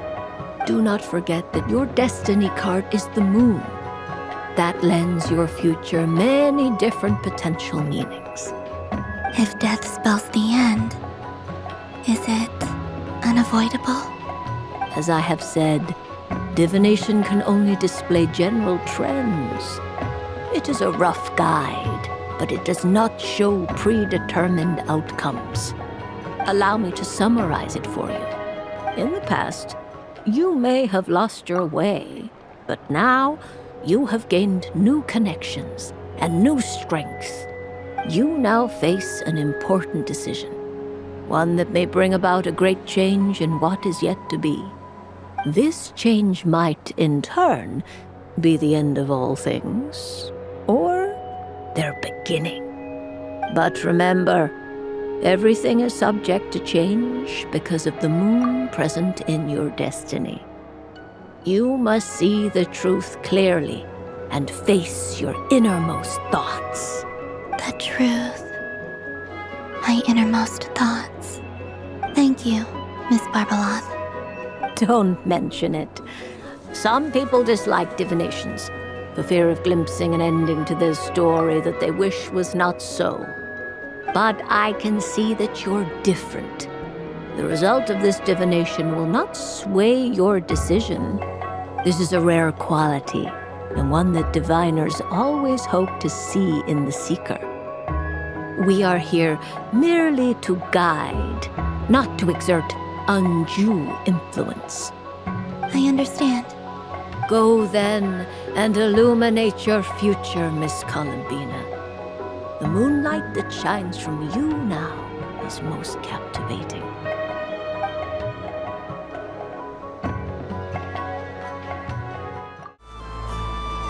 Moon Prayer Candy! Beautiful, tasty Moon Prayer Candy! Buy a whole box, share it with your friends and family! Candy? To share? I wonder what flavors everyone would like. Welcome home, Moon Goddess. Fancy a box of Moon Prayer Candy? Sure.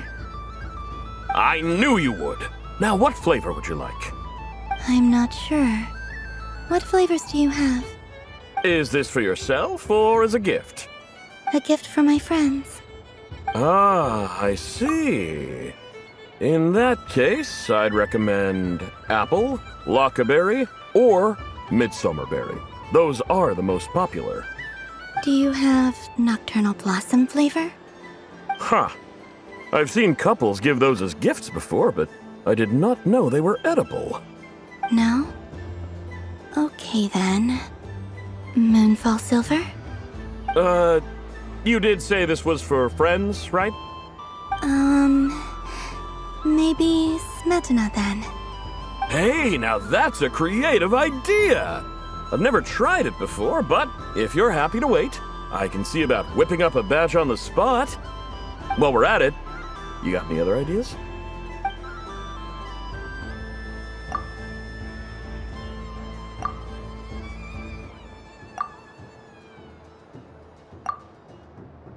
Here you go.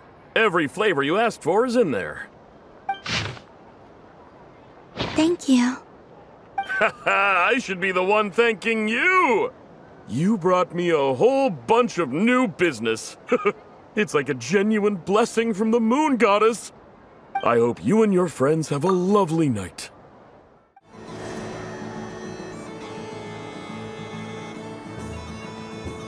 Well, well, look who it is. I heard someone went and disappeared on us the moment we let her out of our sight. They looked all over for you. Frankly, I didn't think you'd be back for Moon Prayer Night. Were you worried about me, Sandrone? You would like that, wouldn't you? Do you even hear what you're saying? It seems to me like you disguised yourself with festive headgear, just so that you could come see me on Moon Prayer Night and make sure I'm okay. You didn't even bring Polonia with you. You? I thought you couldn't see. I cannot. But I sense the confusion of those around us rippling through the Kuvaki currents. Based on what I know about you, let me guess what you're wearing. Is it cat ears? Hey, shut up! I'm only here to protect the Fatui's interest in this territory. Running into you was pure bad luck. Really? But you were the one who asked Arlecchino to help everyone find my name. Columbina! Ugh! Just one more word, and I'll unscrew your vocal cords. It's Columbina hyposelenia now. Tell someone who cares. I've missed you, Sandrone. The whole time I was gone, I was thinking. I hope I get a chance to say some ugly words to you. Is that supposed to be a joke? Anyway, let's go play that game. What? You mean that frostfin whale? Yes. It's some kind of game where you get bitten if you step on the wrong tooth. Seems like fun. Who in their right mind would wanna? Because you're not a scaredy cat. Fine! You wanna play? Let's play. Don't complain when I kick your sorry butt. Lovely. You old geezer! I'm gonna beat the pants off you! Just you watch! I almost forgot. Sandrone? What is it now? You'd better not lose, or I'm going to beat your head in. What? Allow me to demonstrate since I'm feeling so nice. You just step on the teeth, like this.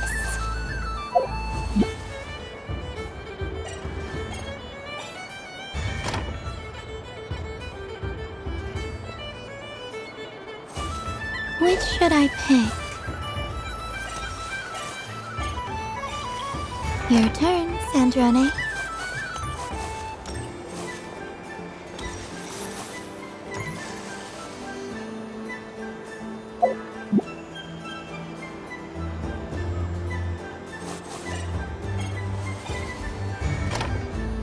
Don't come crying to me if you get bitten.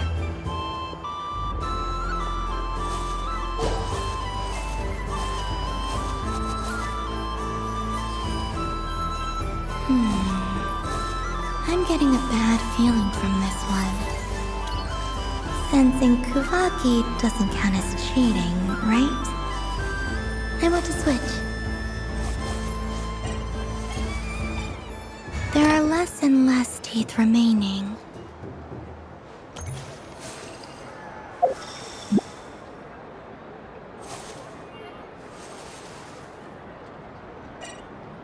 Huh? What's that noise?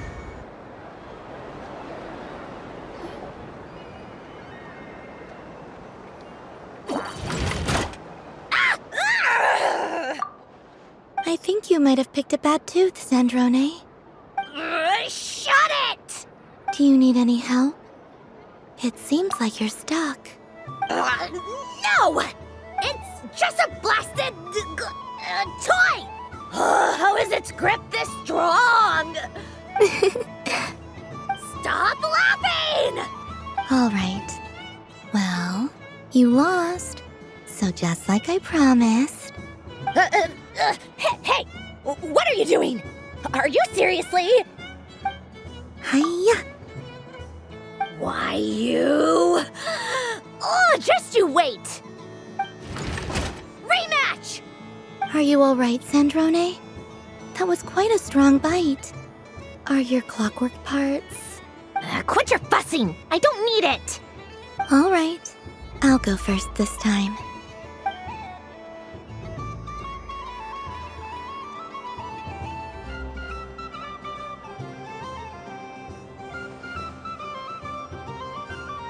I see it now. She can sense which teeth are rigged. So I just need to avoid the same ones that she does.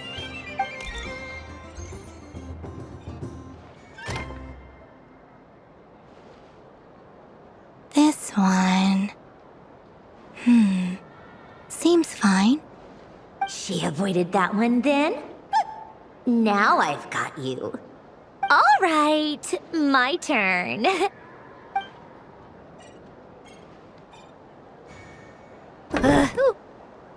What? Looks like you lost again, Sandrone. Wait! There's more than one bad tooth! Bonk.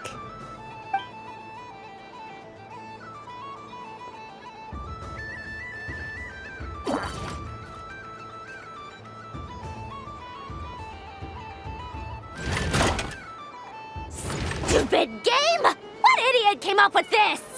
Are you alright, Sandrone? You said some nasty things just now. Oh, I'm peachy. Should I let you bonk me on the head as well? Ah, forget it! Come on, bonk away. It can be your consolation prize for losing so badly. I told you, forget it! Gah, you've always been so annoying. Singing right outside my door, inviting yourself to my tea parties, going AWOL. And now you're off to the moon or something. Of all my days with the Fatui, the times I spent with you, Arlecchino, and Rosaline, they were my favorite. I will not forget them. Just as I shall not forget this moment. We'll always be friends, no matter where we are, right? Who'd want to be your...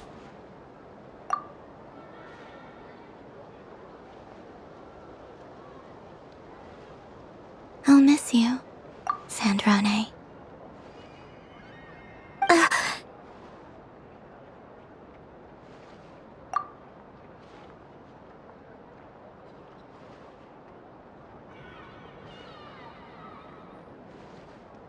Goodbye, Sandrone.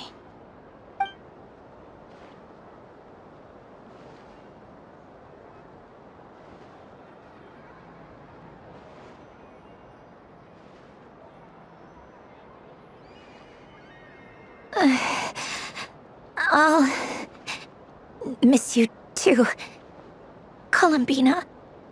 Sorry, what was that? Ah! Ah! Yeesh! No need to freak out. What's wrong? We've been looking everywhere for you. What do you want? Oh, nice ears.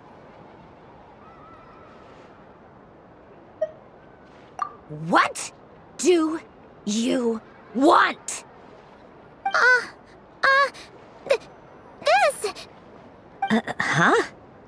It's your turn to draw something. You're one of her friends too, aren't you? Doesn't know how lucky she is. Sorry? Nothing. I'm done. Take it. Oh, that was fast. Oh, and one more thing.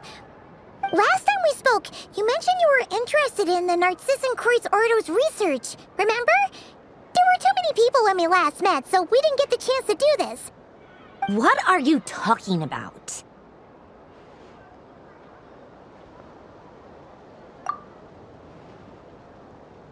This is... Oh. Alain, Renee, and Marianne. Huh.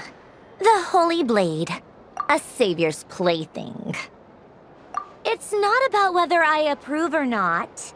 These people, They would sacrifice themselves for the sake of the world, especially Alain Guillotin and Renee. That is something I would never choose to do. Still, I didn't know they had any pictures left from that time. If I'd have thought to bring a camera, I'd have... What? Yeah, of you being bitten by the frostfin whale and Columbina bonking you on the head. Tear it up! Now!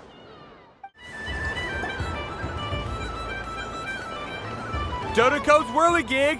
Come check out Dodoco's Whirligig! Ah, welcome home, Moon Goddess. Might I ask what this is? Ah, it's a very special amusement sponsored by the great mage herself. Ride on a soft and furry Dodoco and embark on an unforgettable adventure.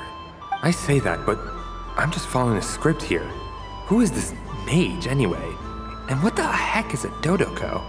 I'd like to ride. No problem. But, are you by yourself? Is that not okay? Oh, no, it's fine.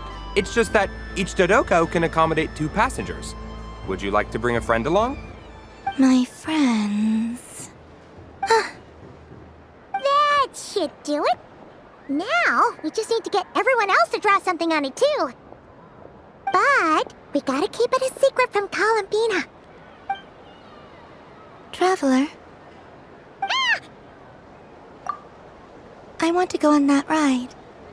Will you join me? Let's go then. Don't worry. Paimon will do the rounds. You go have fun. All right. I think we have to wait in line over there. Please take your seats. For safety reasons, you mustn't try to leave the ride before it comes to a complete stop. All right, you're all set. I wish you both a wonderful journey.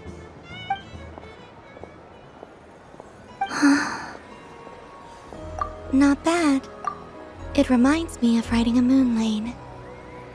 Sometimes, the Kuhenki circle around me like this, playing their beautiful melodies. Yeah, I'm going to miss them.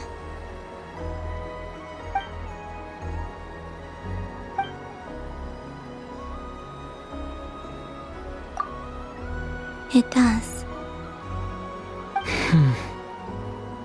I've felt scared in the past, too. But this is a little different. You know something? I got to see a lot of fascinating things during my disappearance. I saw how the Frost Moon Scions act around their families. So different than how they used to act in my presence. And I also saw how they interact with their friends. It made me curious at first. Why do people act so sincere when they're worshipping gods, but save their truest, warmest feelings for each other? Slowly, I came to realize that it's because they trust one another. They know, deep down, that they'll be accepted for who they are. All of it. The good and the bad. I know. I knew it the moment you started calling out my name. What I fear now is the end. I fear losing all this the very night I have gained it.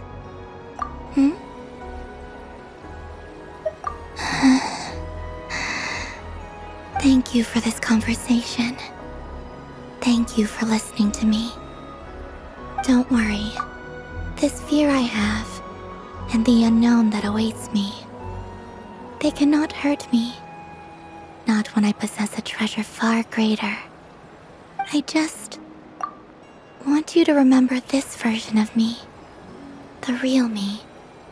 On this final night together. Dear passengers, Dodoco's awesome adventure has come to a close. Please leave in an orderly fashion, and we look forward to seeing you again in the future. Don't want the journey to end, huh? Don't worry, you two. There's always another adventure waiting just around the corner. Traveler. Hey there, Columbina! Are you done checking out the festive amusements already? Are you sure you don't want to look around some more? You might not get another opportunity like this for a while. Right now, what I'd like to do is... Oh! Candy for us? Thanks a bunch, Columbina. Don't mind if we do. Whoa! This one's intense. But it's so tasty. What about you, Traveler? How does yours taste?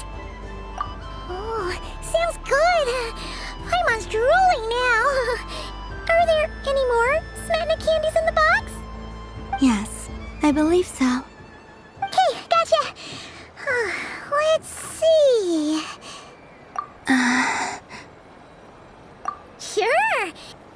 This one, and yep, this one looks right too. Okay, that's 3. Here we go. 1 per person. It's so sweet. Finished with the festival already? Really? You're sure you don't want to have a little more fun out there? Final answer. Yes, I am sure.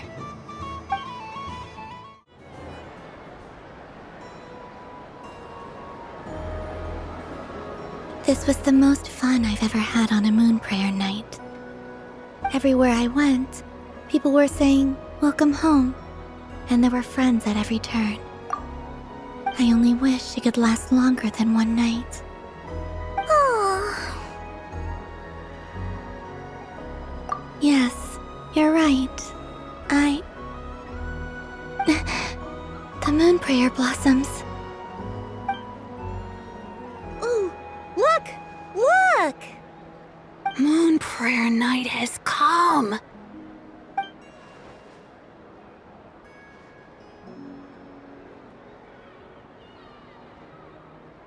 The moon.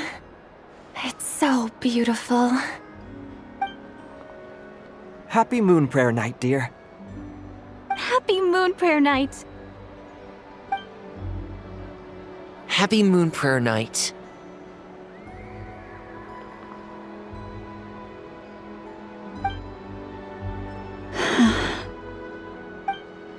Aww. Huh.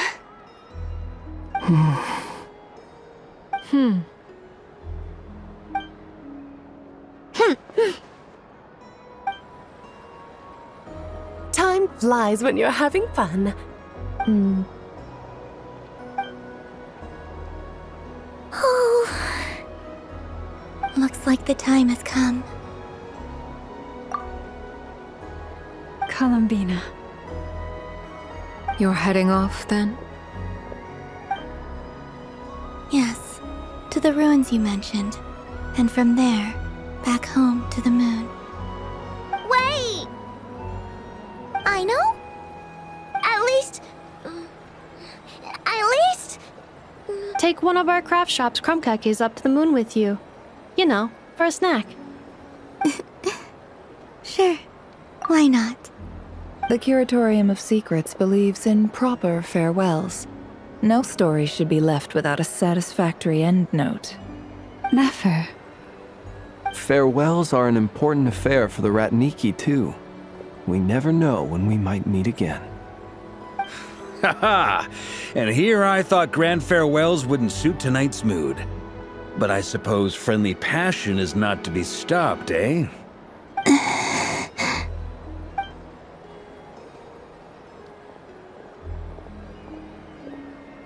We made a little something for you, Columbina. Ta-da! What is it?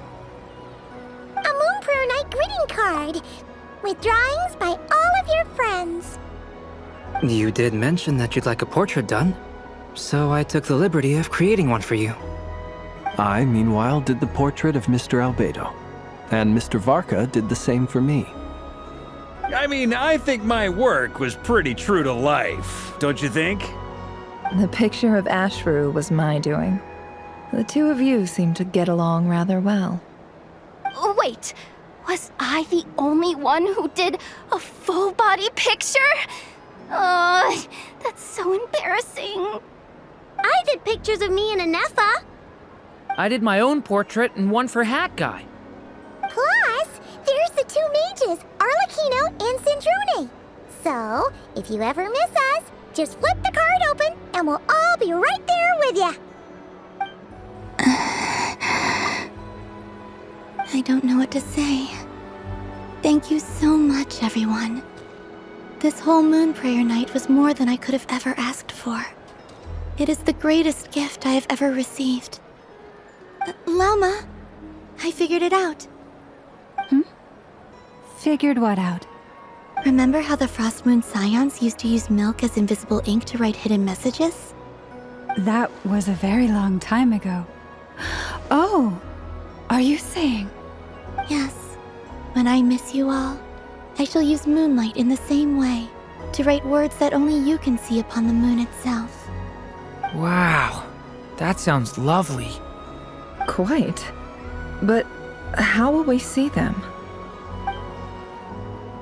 Simply open your windows on nights when the moon shines bright, and the moonlight will naturally flow towards the words I have written. That sounds most fitting indeed. Very true to form. I'll try to write them in places that won't disturb your sleep. I, for one, would sleep all the better for having read one of your messages before settling down for the night. Exactly. So don't worry about disturbing anyone's sleep. Just promise you'll write to let us know you're okay, alright? All right. I promise.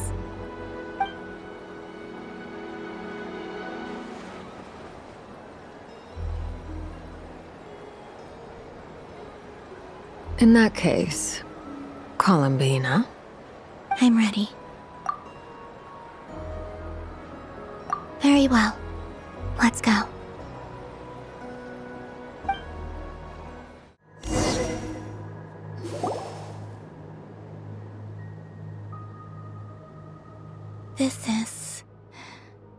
This is where the people of Hyperborea used to communicate with the moons.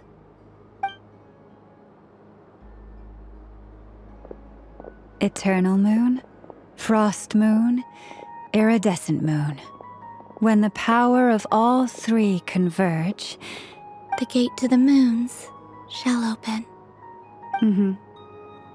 Moon marrow preparations are complete. Only the final step remains. I'm sure Nasha Town is livelier than ever at this moment. Yeah, it's a shame you couldn't be there for it, but it's now or never, right? It's fine. I'm more than happy with this. My last piece of luggage. My only piece of luggage.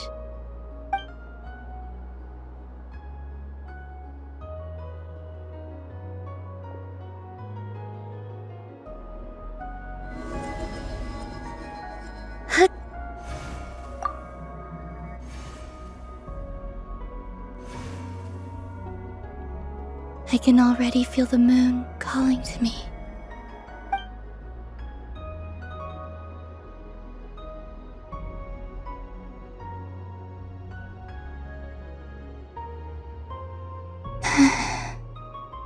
Your home lies on the far side of this light, Columbina. From now on, we will at last have a reason to pray to the true moon. Columbina. Yes? I'm listening. Be sure to come back and see us when you get the chance.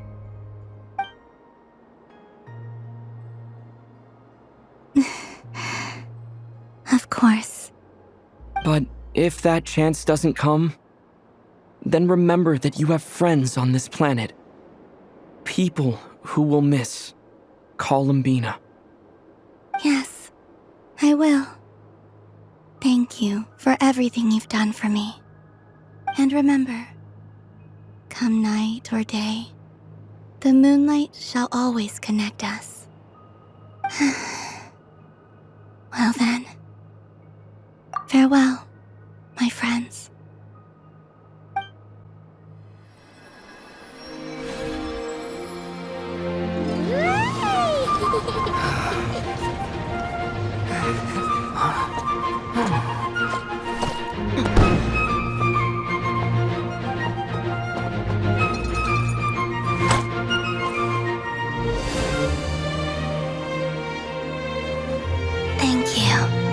This was my happiest night in Tevat. Farewell, Columbina.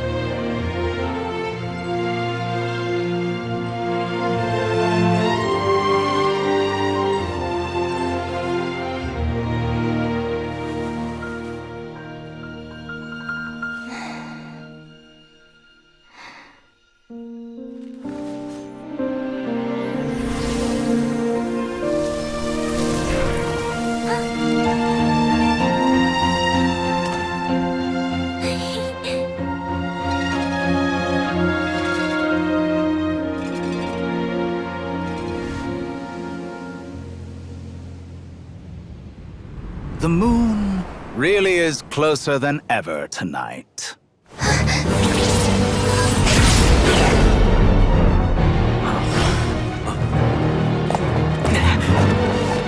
Columbina.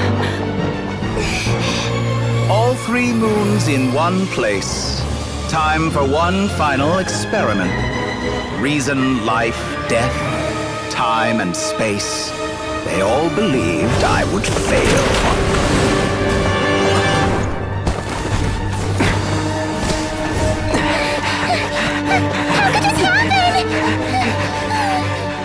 But Tevat's primordial power never did belong to the throne of heaven. And now, they are mine.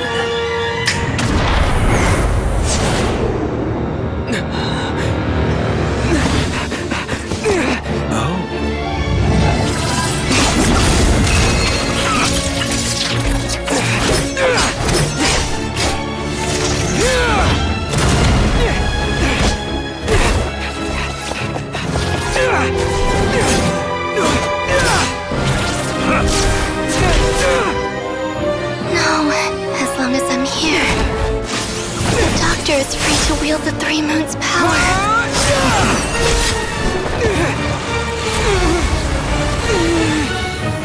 It's the only way.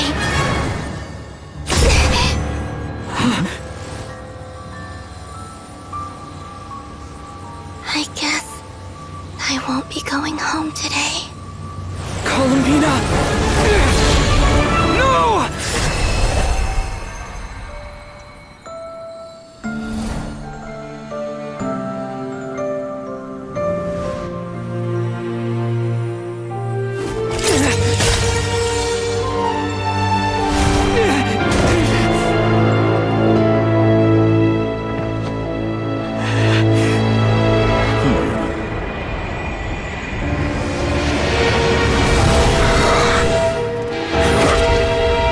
World, do not try to control me!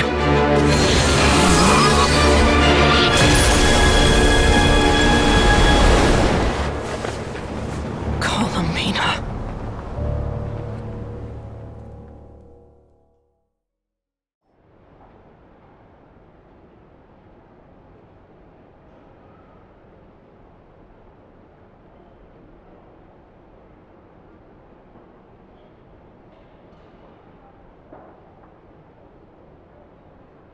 Are you all right? Do your wounds still hurt? I had someone prepare a little medicine that could prove effective. Take it if you need to. In that case, let me relate the contents of the call we made to Alice after the incident occurred. That Dottore is a crafty one. He distracted the Hexen Circle by creating a huge fuss at Tevat's borders. I'd assumed that the cause was an abyssal intrusion from the outside world, which in fairness is a rather common occurrence. But after learning that you managed to influence the phantoms in Nodcry, I realized that perhaps this interference could have come from within Tevat instead. But we weren't able to change their fates. True, you couldn't change how their stories ended, but you did build some variables around yourself. Variables? Yes. Things you heard that you could not otherwise have learned. Ideas that would otherwise have never crossed your mind. All these things are variables. Of course, most variables usually pale into insignificance with the myriad of possibilities floating around. But the moment you start treating them as building blocks and intentionally stacking them, that changes things. That's what Dottore did, and it's how he created the necessary conditions so that when you activated the portal tonight, it played right into his plan. However, we have no way of knowing exactly what he did. Yeah, we also need to ascertain Columbina's status. And that about sums it up. As I suspected, Dottore has disappeared completely. If it's any consolation, he wasn't able to control Columbina as he might have wished to.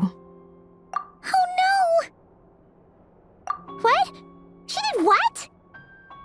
All we saw was Dottore appeared and used some kind of power. The next thing we knew, he and Columbina were gone and you were falling into the sea.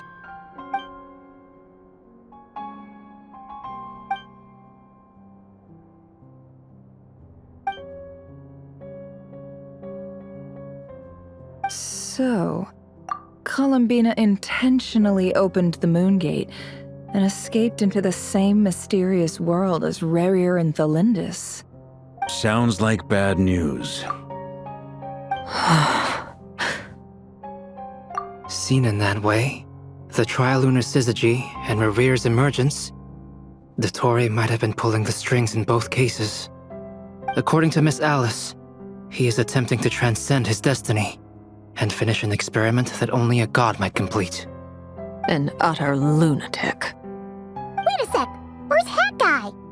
Seems like he'd want to be here for this. He took off with a Dodo communication device after we spoke to Alice. He said he had a hunch that he wanted to investigate by himself. The look on his face was terrifying. I've never seen him like that before.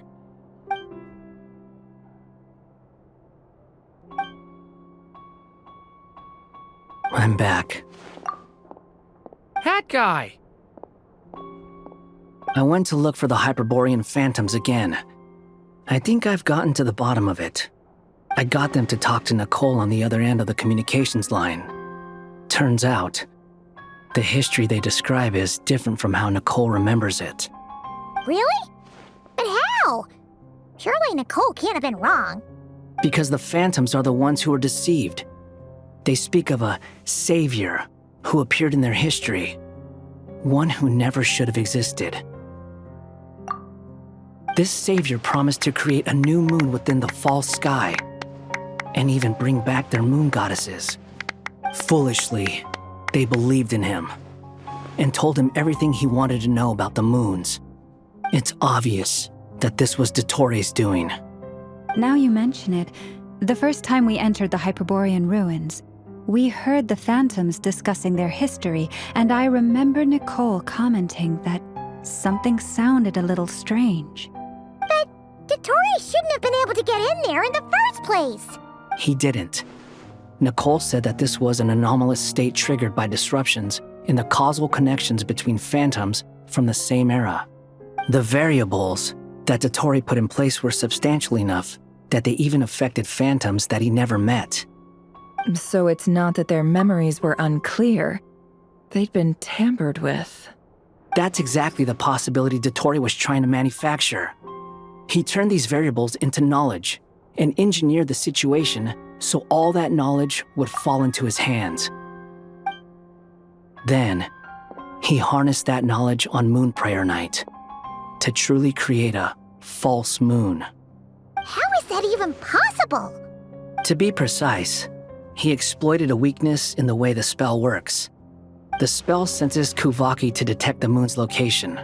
So, as long as the false moon more strongly resembled the moon than the frost moon beyond the skies, the gate would teleport Columbina to the false moon's location.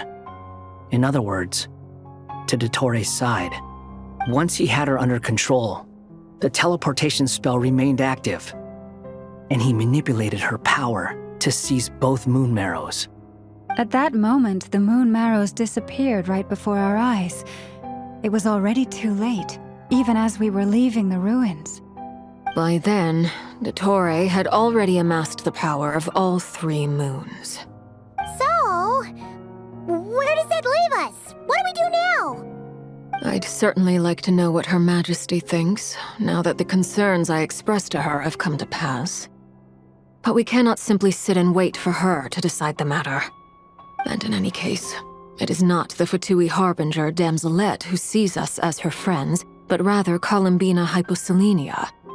If, even in such extreme circumstances, Her Majesty will not lift the prohibition on Harbingers drawing steel against one another, then I will do as my heart demands. I will fight as Peruware instead. Oh, Arlecchino! Time is short, so I'll make the first move.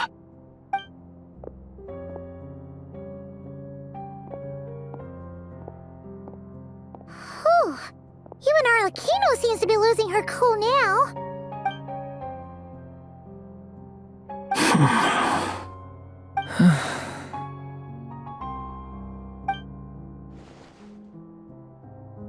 All right.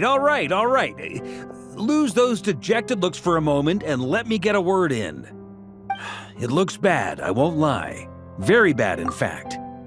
So Dotori's pulled some real dirty tricks to gain the upper hand. For now. And yeah, it's to the point where even the mages say that his variables have affected destiny. I'm not so sure, though. Many have told me that Tevat's destiny is fixed, and that does appear to be the case. Well, what makes Dotori so sure he'll be the exception? And since he was able to stack these variables up, who's to say we can't do the same? You of all people should not be discouraged, traveler from afar. This isn't over yet. And you're not alone in that. Everyone here does, whether they've spoken thus far or not. But none of us are the type to sit back and wait for the sun to shine again. That's exactly how a knight should roll. If they knock you down, you get back up and get back in it. Don't forget, Honorary Knight, you're a legitimate member of Mondstadt too. Bark is right. This is far from over. Dotori's already way overdue a butt-kicking given his past shenanigans. And after this, he's earned himself a double dose. That's what I'm talking about. How's everyone else feeling? I'll use Kuvaki to investigate Columbina's whereabouts. I am not ready to give up either. Leave the intel gathering to me. Whatever happens within Nodcry's borders, when the Curatorium of Secrets wants to be in the know, we always find a way. Aino and I will do all we can to support you. We will attempt to reverse engineer Dotori's actions and seek a breakthrough that way. Alice and Nicole are busy dealing with an emergency at Tevat's borders, so they can't return just yet. But they're both very angry about this. They've asked Albedo and me to act on the Hexenzirkel's behalf and do everything in our power to fight back against Dotori. Are you ready then? We're going to have to conduct a lot of research, even in the early stages. I'll do my best. As for me, I'm pretty familiar with Dotori's way of doing things, so I can try to predict his next move. I'll help with your investigation. Nice! Looks like we have our basic division of labor. I'll get in touch with Flints and Itlua, get them to have a chat with their Starshiner. It couldn't hurt to bring the Lightkeepers on board as well. At the same time, I'll pass on instructions to the knights present in Nodcry to assist the Lightkeepers and other organizations in ensuring the safety of those living here. Yeah! We'll show him! That's it then. Good luck, everyone.